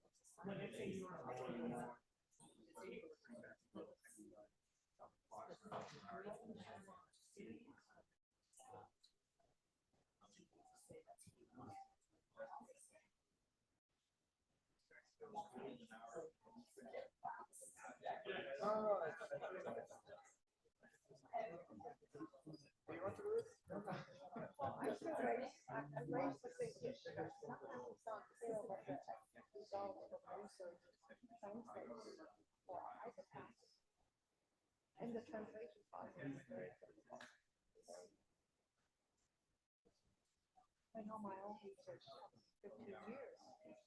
That's the theory is something that you now have just not there yet. You have to evaluate what that's a very long process.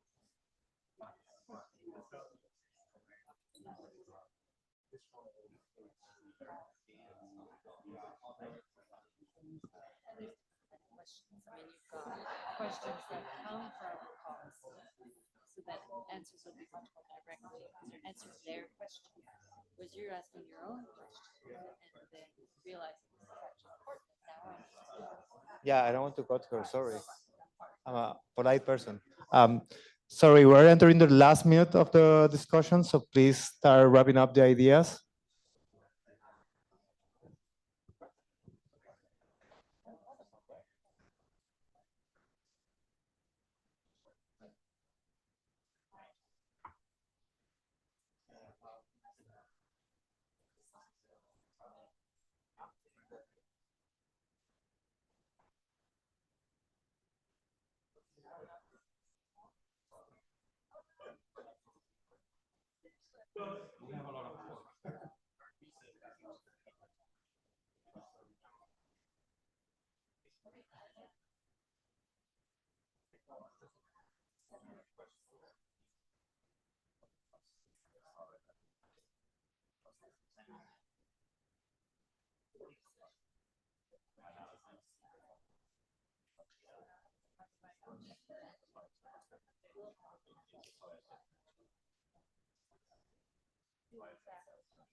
And then nobody's listening because everybody else is somewhere else. We saw the dramatic, over the years, the dramatic change in communication and how that affected the environmental debates. And I don't know about you guys, but so Rick Hanushek's point about there being an artificial tension between the length of time it takes to do research versus policy making, and his examples from defense and climate about how it's perfectly possible to have a legitimately long-term research endeavor for those domains, and why wasn't it possible for education?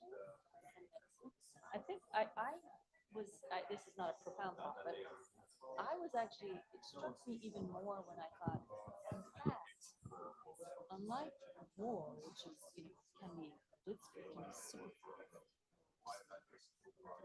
education is by definition features 15-year project. Have a kid coming into the system, it is by definition a super long process.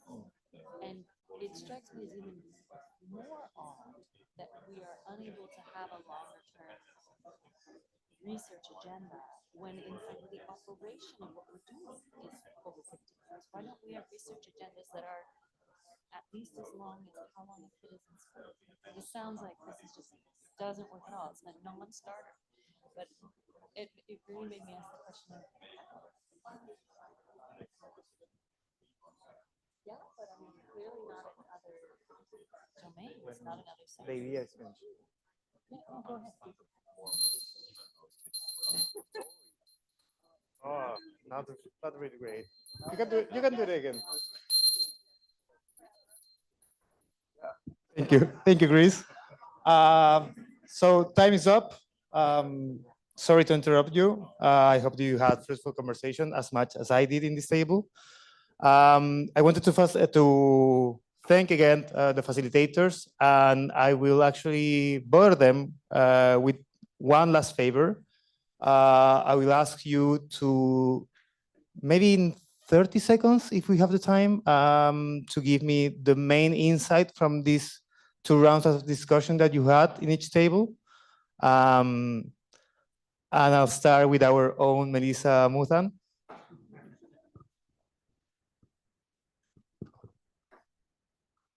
Thank you, Jose. So at our tables, the 2 tables that I led, I talked about the OECD's role as a knowledge broker in education. And I think one of the takeaways that I would say is how is the OECD appreciated as a knowledge broker? And it seems to still really be the networks that we facilitate. So we really do bring people together. So I think relational knowledge mobilization activities seem to be really appreciated. But we also talked about how we could branch out into more systems approaches. So I had some good discussions and good ideas on that as well. Thank you.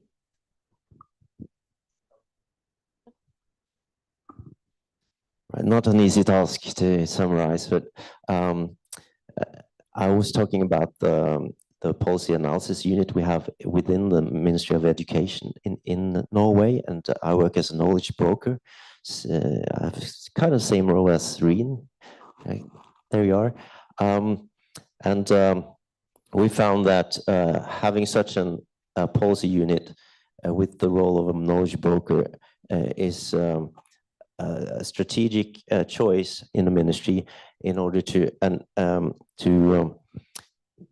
surveil the sector and ministry knowledge needs and communicate these needs to the research institutions. You need a spearhead within the ministry to work with Research Council and the Statistics Norway to develop the statistics and the research in our sector, and also to use that to mediate it inside the ministry and make sure that the policy making processes are knowledge based within our ministry.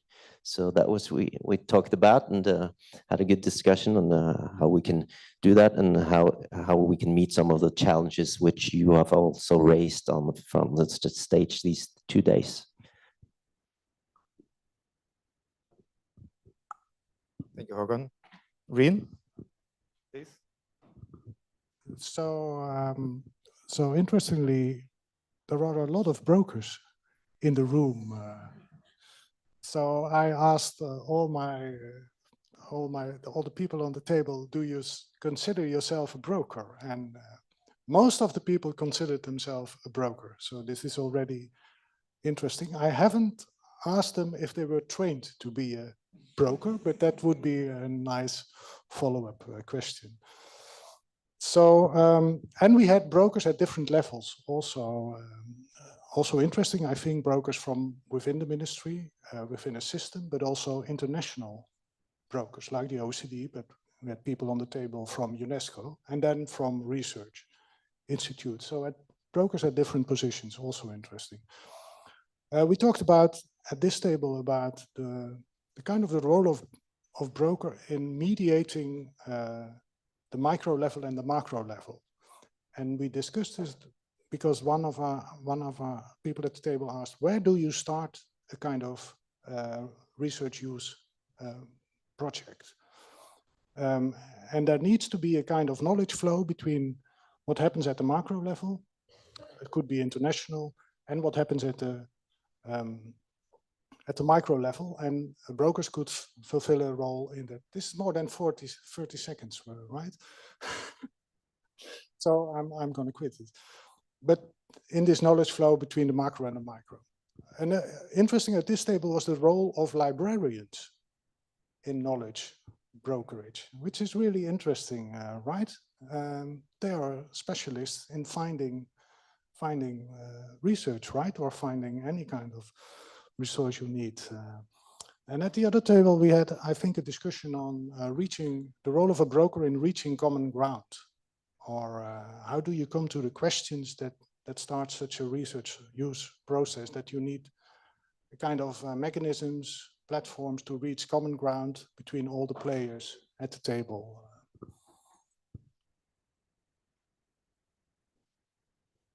Thank you, Rin. If anyone here is a broker and has received broker training, please contact us. Thank you. Wow, good reception. No, actually, based on the results of the survey that Nora just showed, training in brokerage is one of the least done activities among the intermediaries that we service. So actually, yeah, we're searching for some promising cases. Maybe Jonathan has an answer for that? No.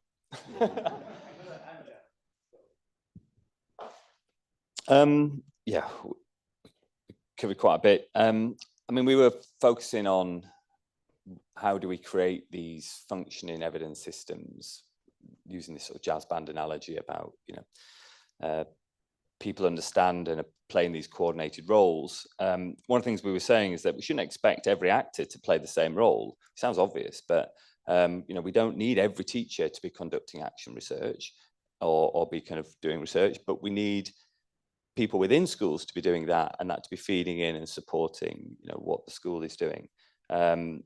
We were saying there's value in trying to understand the nature of the research use system, where before you start thinking about what you do around that. So where roles and responsibilities lie, where are the strengths and weaknesses in that evidence use system, and that's going to differ in different countries, and it's going to differ on different topics. We're talking about creativity.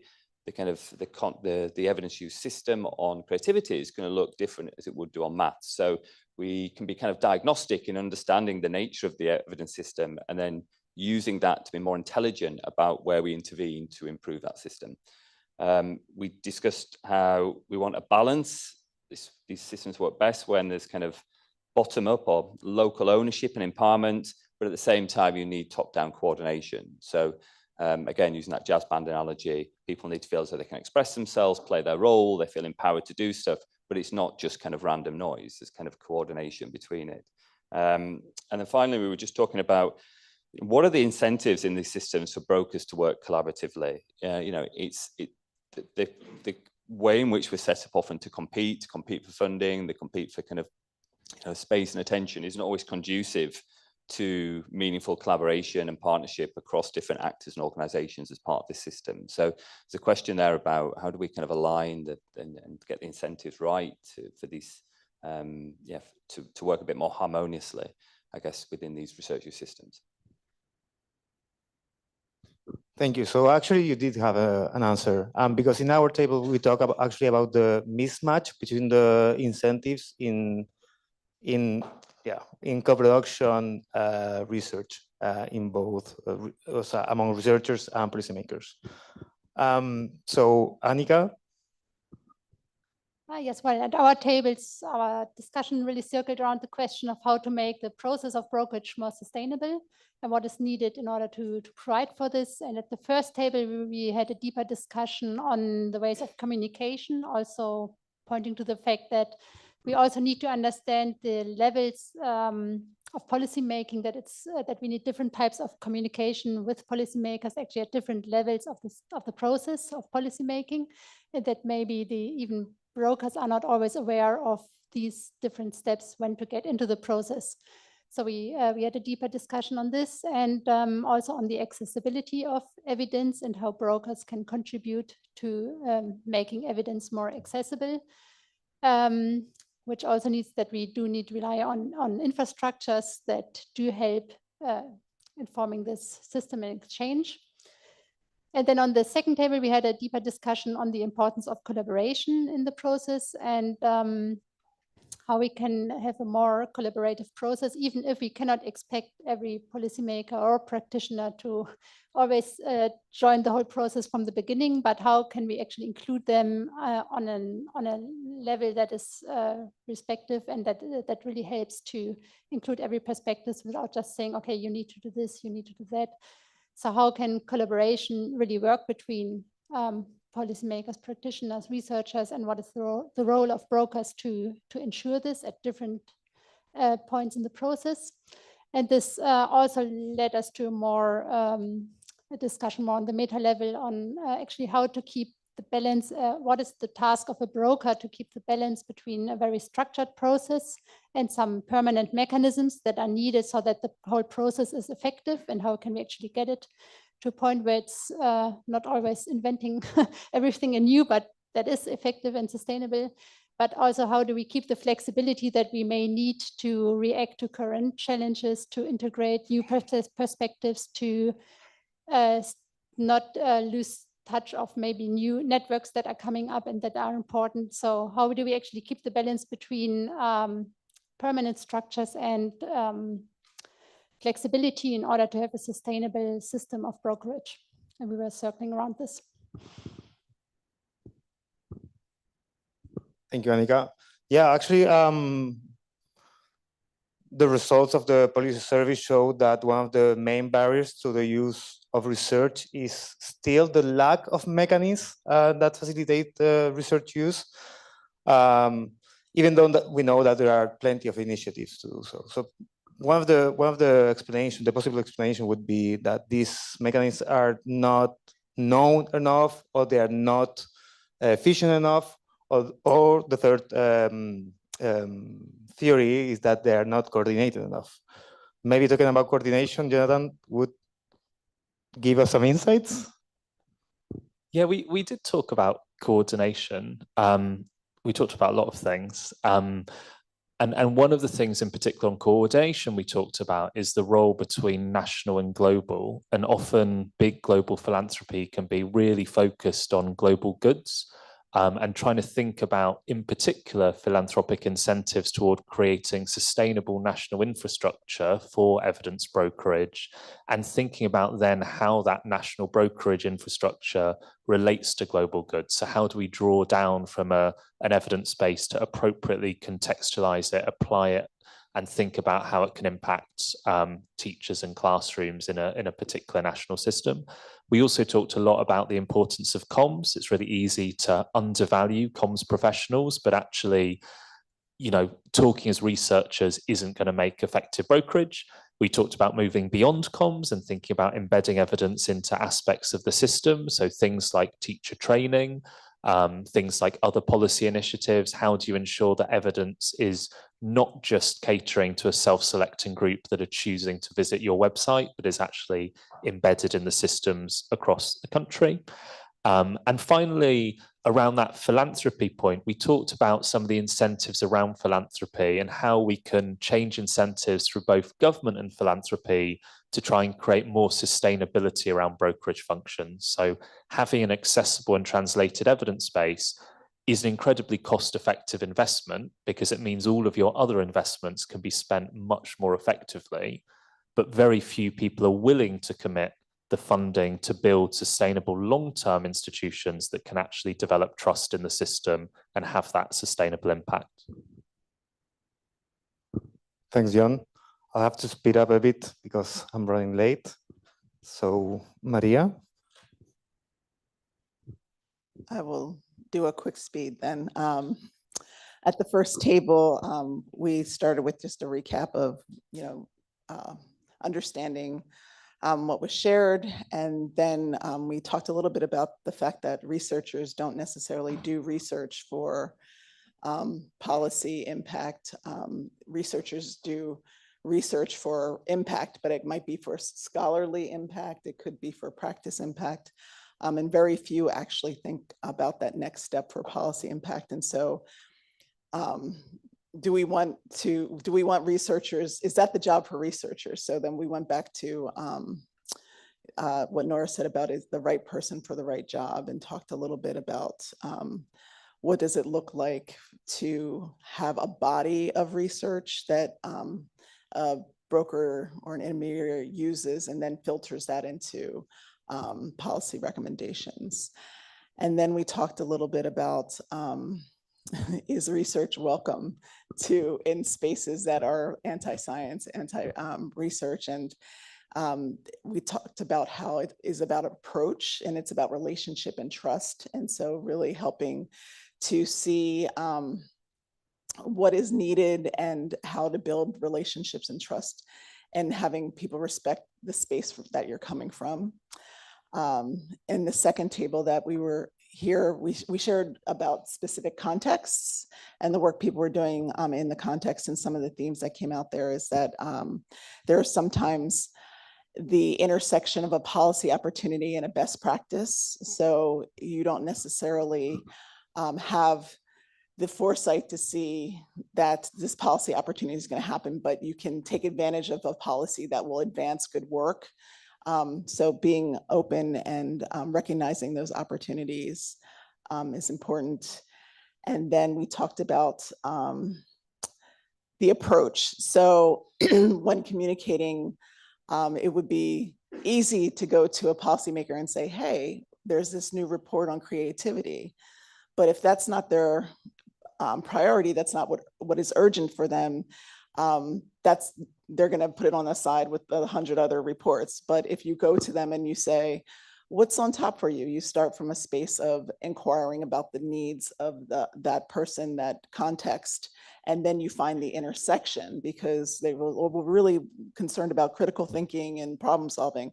Oh, by the way, when we think about creativity, you can see these gains here. And so it's really having that relationship, starting from a place of what is your need in this context, and what is your priorities, and then try to make an intersection between the need and the research and the policy. Thanks, Maria. Tracy. Okay, so I'll try and do this fast. And just hit a few big themes. I think one of the first big questions was around methods, and kind of articulating the idea that a lot of our big questions about education and about student learning are actually much more complicated that can be easily understood through very simple, small, discrete experiments, for example. And so what are the ways in which there are methods that we can articulate the research questions for very big questions that get at the kinds of things we want to answer, and what are reasonable methods to try and unpack that, and learning from other sectors that may have already been grappling this around what are the kinds of guidelines for combining quantitative and qualitative research, for example, and what are the ways we can learn from other sectors in other ways. And there was, Tommy gave a great example from Finland around science advice councils using efforts like science sparring or red teaming to really talk through issues and bring together multiple actors to kind of collectively problem solve solutions based on research and interaction. And one of the other things, and that's bridging me over to this table, is this question of finding these questions and getting the people around the table is one thing, but having action on it is another. And there are structures in our policy settings and in our research institutions which work against that. So if you have a dossier that is teacher training, you won't necessarily be able to action something that says, oh, this other thing needs to happen for teacher training to be effective. And so thinking around that systems perspective, how we also structurally deal with those disconnections is important. And just to say, we talked a lot about local and global. Jonathan, you covered that, so we won't go into it. And we started and ended with talking about the importance of trust and relationships and how much that is required for everything. Thanks, Tracy. We also talk, if I may, on how to go from individual champions to more structured system, facilitating the use of research. And I think it's also a subject that was highlighted by other tables. Miquel? Yes. I think the first conclusion is that being an intermediary is an absolute mess. So if we are about to talk about jazz band and we are in experimental jazz, absolutely scheme. And because we face a lot of challenges, but one of them is that tension between, and this is a topic that focused in our two tables. One of these tensions is about, or is between, you have to be somehow independent, neutral in the way you show results to policymakers, but at the same time, you may will to be collaborative and so participate in committees and working groups with policymakers. And at the same time, you might want to press the policymaker fields towards a specific set of educational policies that have been showed by this research that work well for overcoming some needs. So that's not an easy triangle to combine. So being neutral, being collaborative, and doing some advocacy. And that thing at the end of the day lead us to what it is important to survive and to be more or less harmonic is to focus your action strategically on the base of a theory of action that makes sense, that it is solid, and that it is credible. Thanks, Miguel. And last but not least, whoa, standing up. I'm standing up, Jose, because it'll help me to be briefer. We talked about, in the two groups I was with, we talked about brokerage from the perspective of quality use. So thinking about, if we don't just want to increase the use of research, we want to improve the use of research. And what might that mean for brokers and brokerage? Two things. At the heart of using research well is the blend of appropriate research evidence and thoughtful engagement and implementation. And our sense, actually across both groups, is that brokers and brokerage organizations are doing a pretty good job on the appropriate research evidence. There's lots more understanding of how to translate research, how to make it, curate it in interesting ways. Perhaps an opportunity then is to lean into how can brokerage organizations support thoughtfulness in terms of the ways in which evidence is engaged with and implemented. And so the two ideas which came out, one was about walking the talk. Too often, brokerage organizations don't evaluate the effectiveness or the impacts of their own work. And too often, brokerage organizations connected to government organizations like school inspectorates don't make visible the evidence base upon which their standards are based. So walking the talk in terms of modeling quality use, how are we being thoughtful about the research that we're using, is one idea to lean into thoughtfulness. The other one was, I guess, around walking alongside, is that what thoughtfulness will look very different in different contexts. And so there has to be a really deep understanding of the practice of decision making or the practice of education practice, you know, like so an understanding of kind of not just walking the talk, but also walking alongside others in order to understand where, in what ways evidence might be helpful within that practice. Thank you, Mark. And thank you all the facilitators, actually. There is a lot of food for thought for the upcoming weeks, at least for our team. I hope that for you too, especially since no one respected the 30 seconds rule. But maybe a round of applause for the facilitators. And for the last session, I will give the floor to Tia Lucula, head of the Center of Educational Research and Innovation. That was a close call, that you forgot where you work. So yes, hello everyone. I think the colleagues always give me this role of wrapping up and coming up with bright conclusions at the end of the event as a sign of trust and all that. And it's actually really difficult by now, especially after the recap we just had, to come up with something new or an or innovative way of formulating the thoughts that we've gathered in the course of the last 2 days. But I will try my best. I will give you some reflections. We have throughout the 2 days really tackled the issue of the two domains that seem to be far away from each other. On the one hand, research, and then on the other hand, policy, or in some cases, practice. And I think in my table, we said that we've cracked this. We've got a solution, but we were joking, as we all know. But I think there are a lot of good leads that have come out of this. And yesterday, it was said that building the bridge between policy and practice on the one side and research is a team sport. I would say that organizing this kind of event is also a team sport.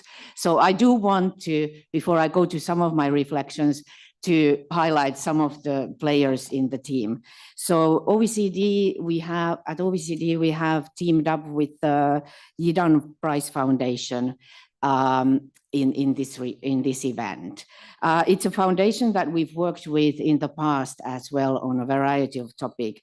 And I would just let you know that, because we've kind of realized in these 2 days that you might not all know the foundation. It is a foundation that is dedicated to shining a spotlight on the excellent research, educational research and practice around the world. So it shares, in a way, our mission here at OECD.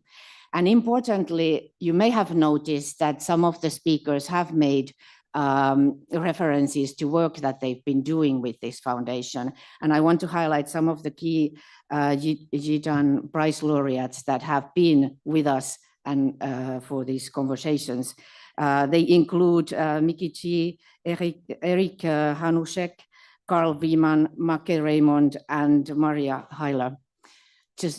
But in addition to external partners, such as you all, this has also been a team effort at OECD. I don't know if it is visible for an external person, but in the course of the different sessions, we have given you sneak peeks on the work of different teams at OECD. And this has been a great effort for us to also build a bridge between the different projects. So I do want to also thank all our teams who within OECD took part in the conceptualizing and implementing this conference. We started with the PISA report, and besides one of our flagships, of course. And in the first sessions, we talked about the fact that the creative thinking skills of 15-year-olds seems to be higher than the 10-year-olds. Girls seem to be more creative than boys, and so on. And this does raise us, that set us a question. What does this mean for education? How well are we doing in education in nurturing the creativity? Then we moved on to talk about how do we do that, which is a topic of another project at OECD.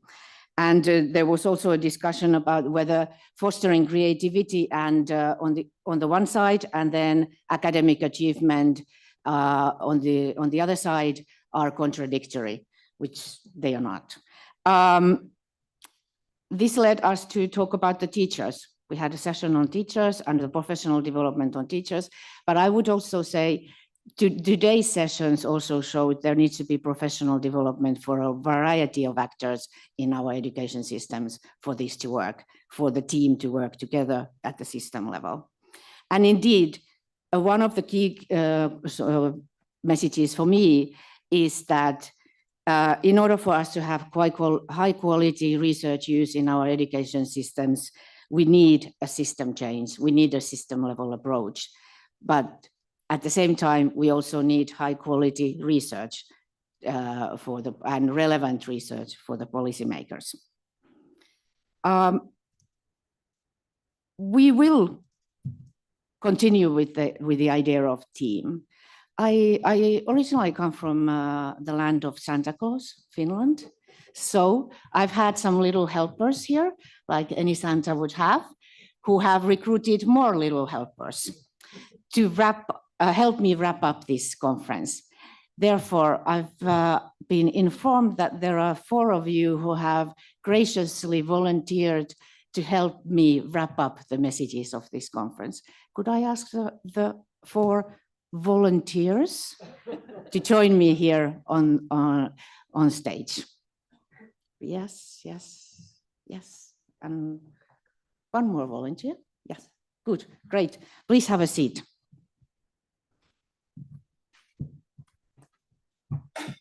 But another thing we learned yesterday as well is that the important, beyond the teamwork, the important thing for learning is dialogue. And those who share often learn more. So I have 2 questions for all of you. I would ask you to be very brief in answering them. And the first one is, so let's do a first round. Please introduce yourself in a very short way and tell me one new thing that you learned in this event. We'll start here.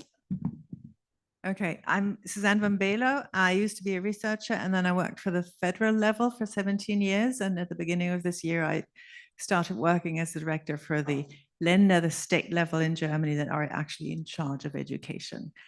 And I don't have just one thing, sorry. You have to choose. 2. If you're very brief. I will be very brief. The point that really resounded was that schools can't erase inequity. So we have to get the parents in. And the other thing was that it's really important to learn less, but more deeply. And for that to be able to be put into practice, given that schools can't do everything, the thing that you mentioned yesterday, we need to have a national conversation and make education and the needs of education a topic in the whole society. Brilliant. So my name is Thomas O'Rourke. I'm from the Irish Ministry of Education. So 2 very quick learnings. One, Mark's comment yesterday, we need to link the whole case for research policy and practice to equity as much as excellence, if not more so. And secondly, Jonathan Kay's closing remark just here this morning, well, on the one hand, supporting sustainable infrastructure is really good investment of resources, but we're not investing those resources. And in that gap is a whole welter of questions about how we create the case for that. And I think it was someone else on the table has commented about evaluating the impact of knowledge brokerage, and we get better at that. Yes. Hi, my name is Suguru Biznoya from UNESCO IIP. What I learned and really liked about it is the analogy of knowledge broker as the jazz band lead, because like, you have to improvise due to the political request, and also you have to swing between different parties, and you have to synchronize. And you also have some blue notes, like we always look at the some kind of weakness of the system, and we try to end with a happy note. There are some calls and responses. It's not, education is not operating in isolation with the society, so there are call and responses. Yet it requires some form of structure to play a good jazz. Good. Thank you, Santa. So what I'm going to offer Unfortunately, is, I don't have packages. I know, I'm like, where's my present? No, the learning I had is change is feasible and takes time, and through knowledge brokering. And I say this because 10 years ago, I was the CEO of the Lego Foundation. And I had the first conversations with Andreas, sharing his view about the role of creativity in learning and his view and vision of embedding this in PISA one day. It was so remarkable to see this. I'm not there anymore, haven't been there for some years, but to see that take fruit yesterday. And then in thinking about this question that Nora presented, just this is a wonderful example of effective knowledge brokering over the last 10 years. The role of creativity in learning, the benefits of being better at measuring creativity and assessing in the classroom and infusing in policy, and look where it is now. And I just want to say, even though there were so many things we learned about to improve, this is a wonderful example of the benefits of effective knowledge brokering. So bravo to all of you who've been part of that. Thank you.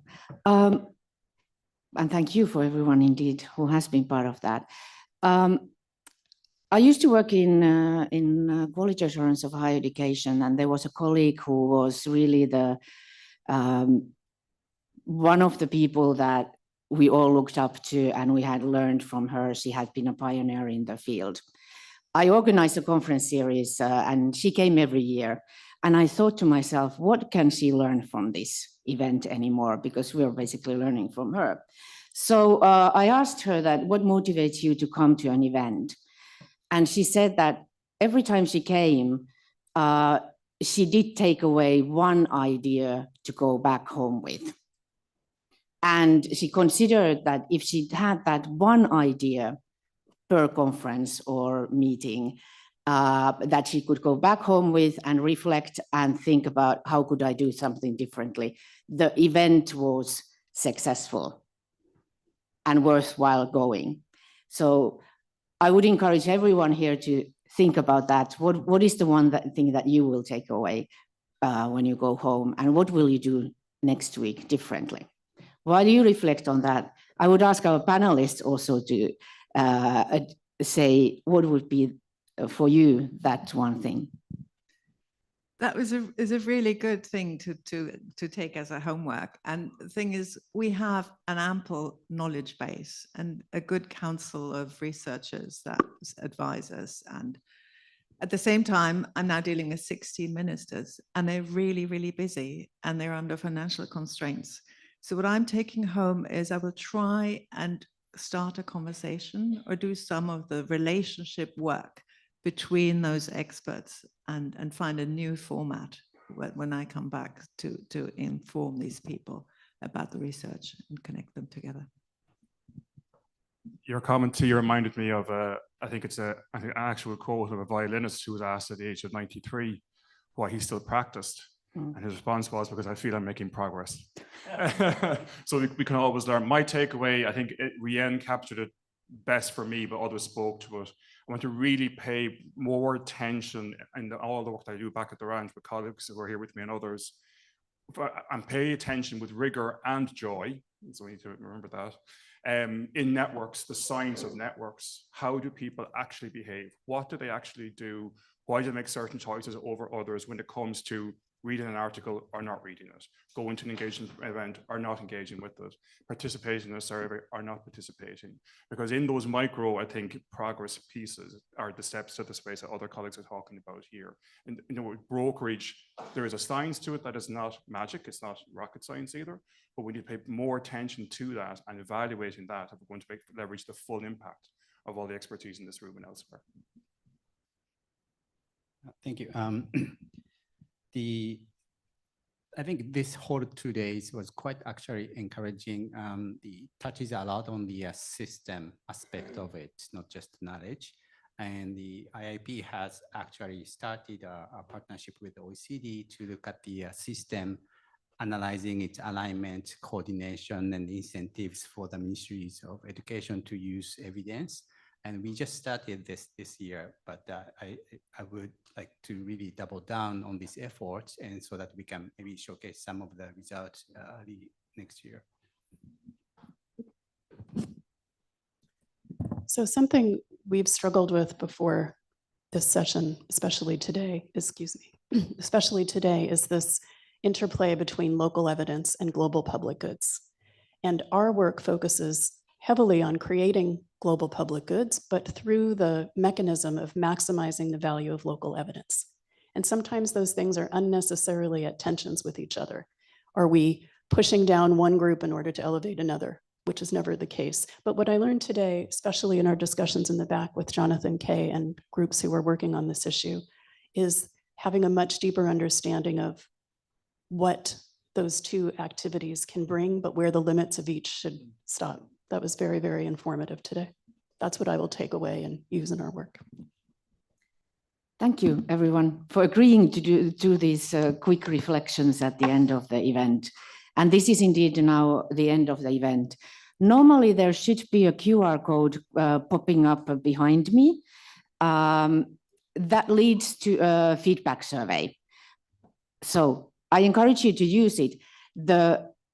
As I said, I used to work in colleges of higher education, and what you learn is when the students leave the room, it's really difficult to get them to fill in any surveys afterwards. You have to force them to do it right now, right here.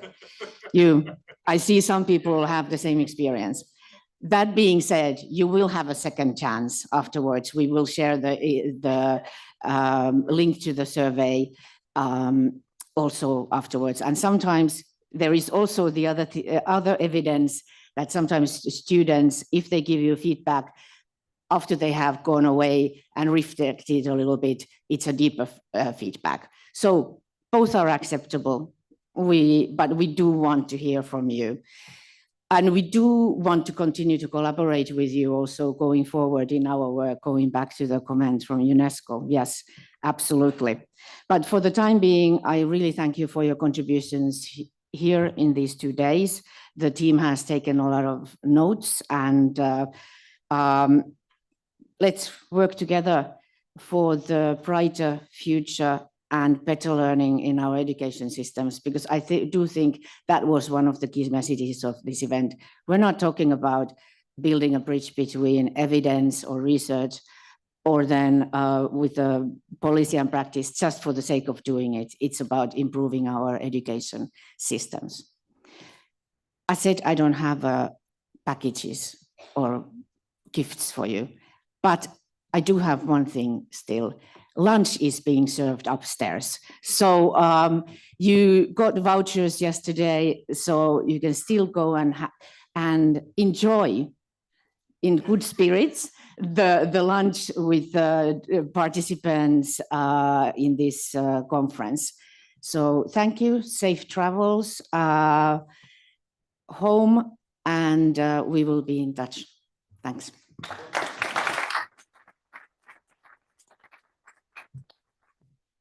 Thanks all. Before you head off on lunch, I do just want to mention that if you hadn't had a copy yet of the Yiden Prize Foundation's report or brochure, you'll find them just outside the door. It's a very good read. It's a very good overview of what the Yiden Prize Foundation is doing and all their excellent work. So please do pick up a copy right outside the door. And thanks. A round of applause again to everyone, and thanks for your participation.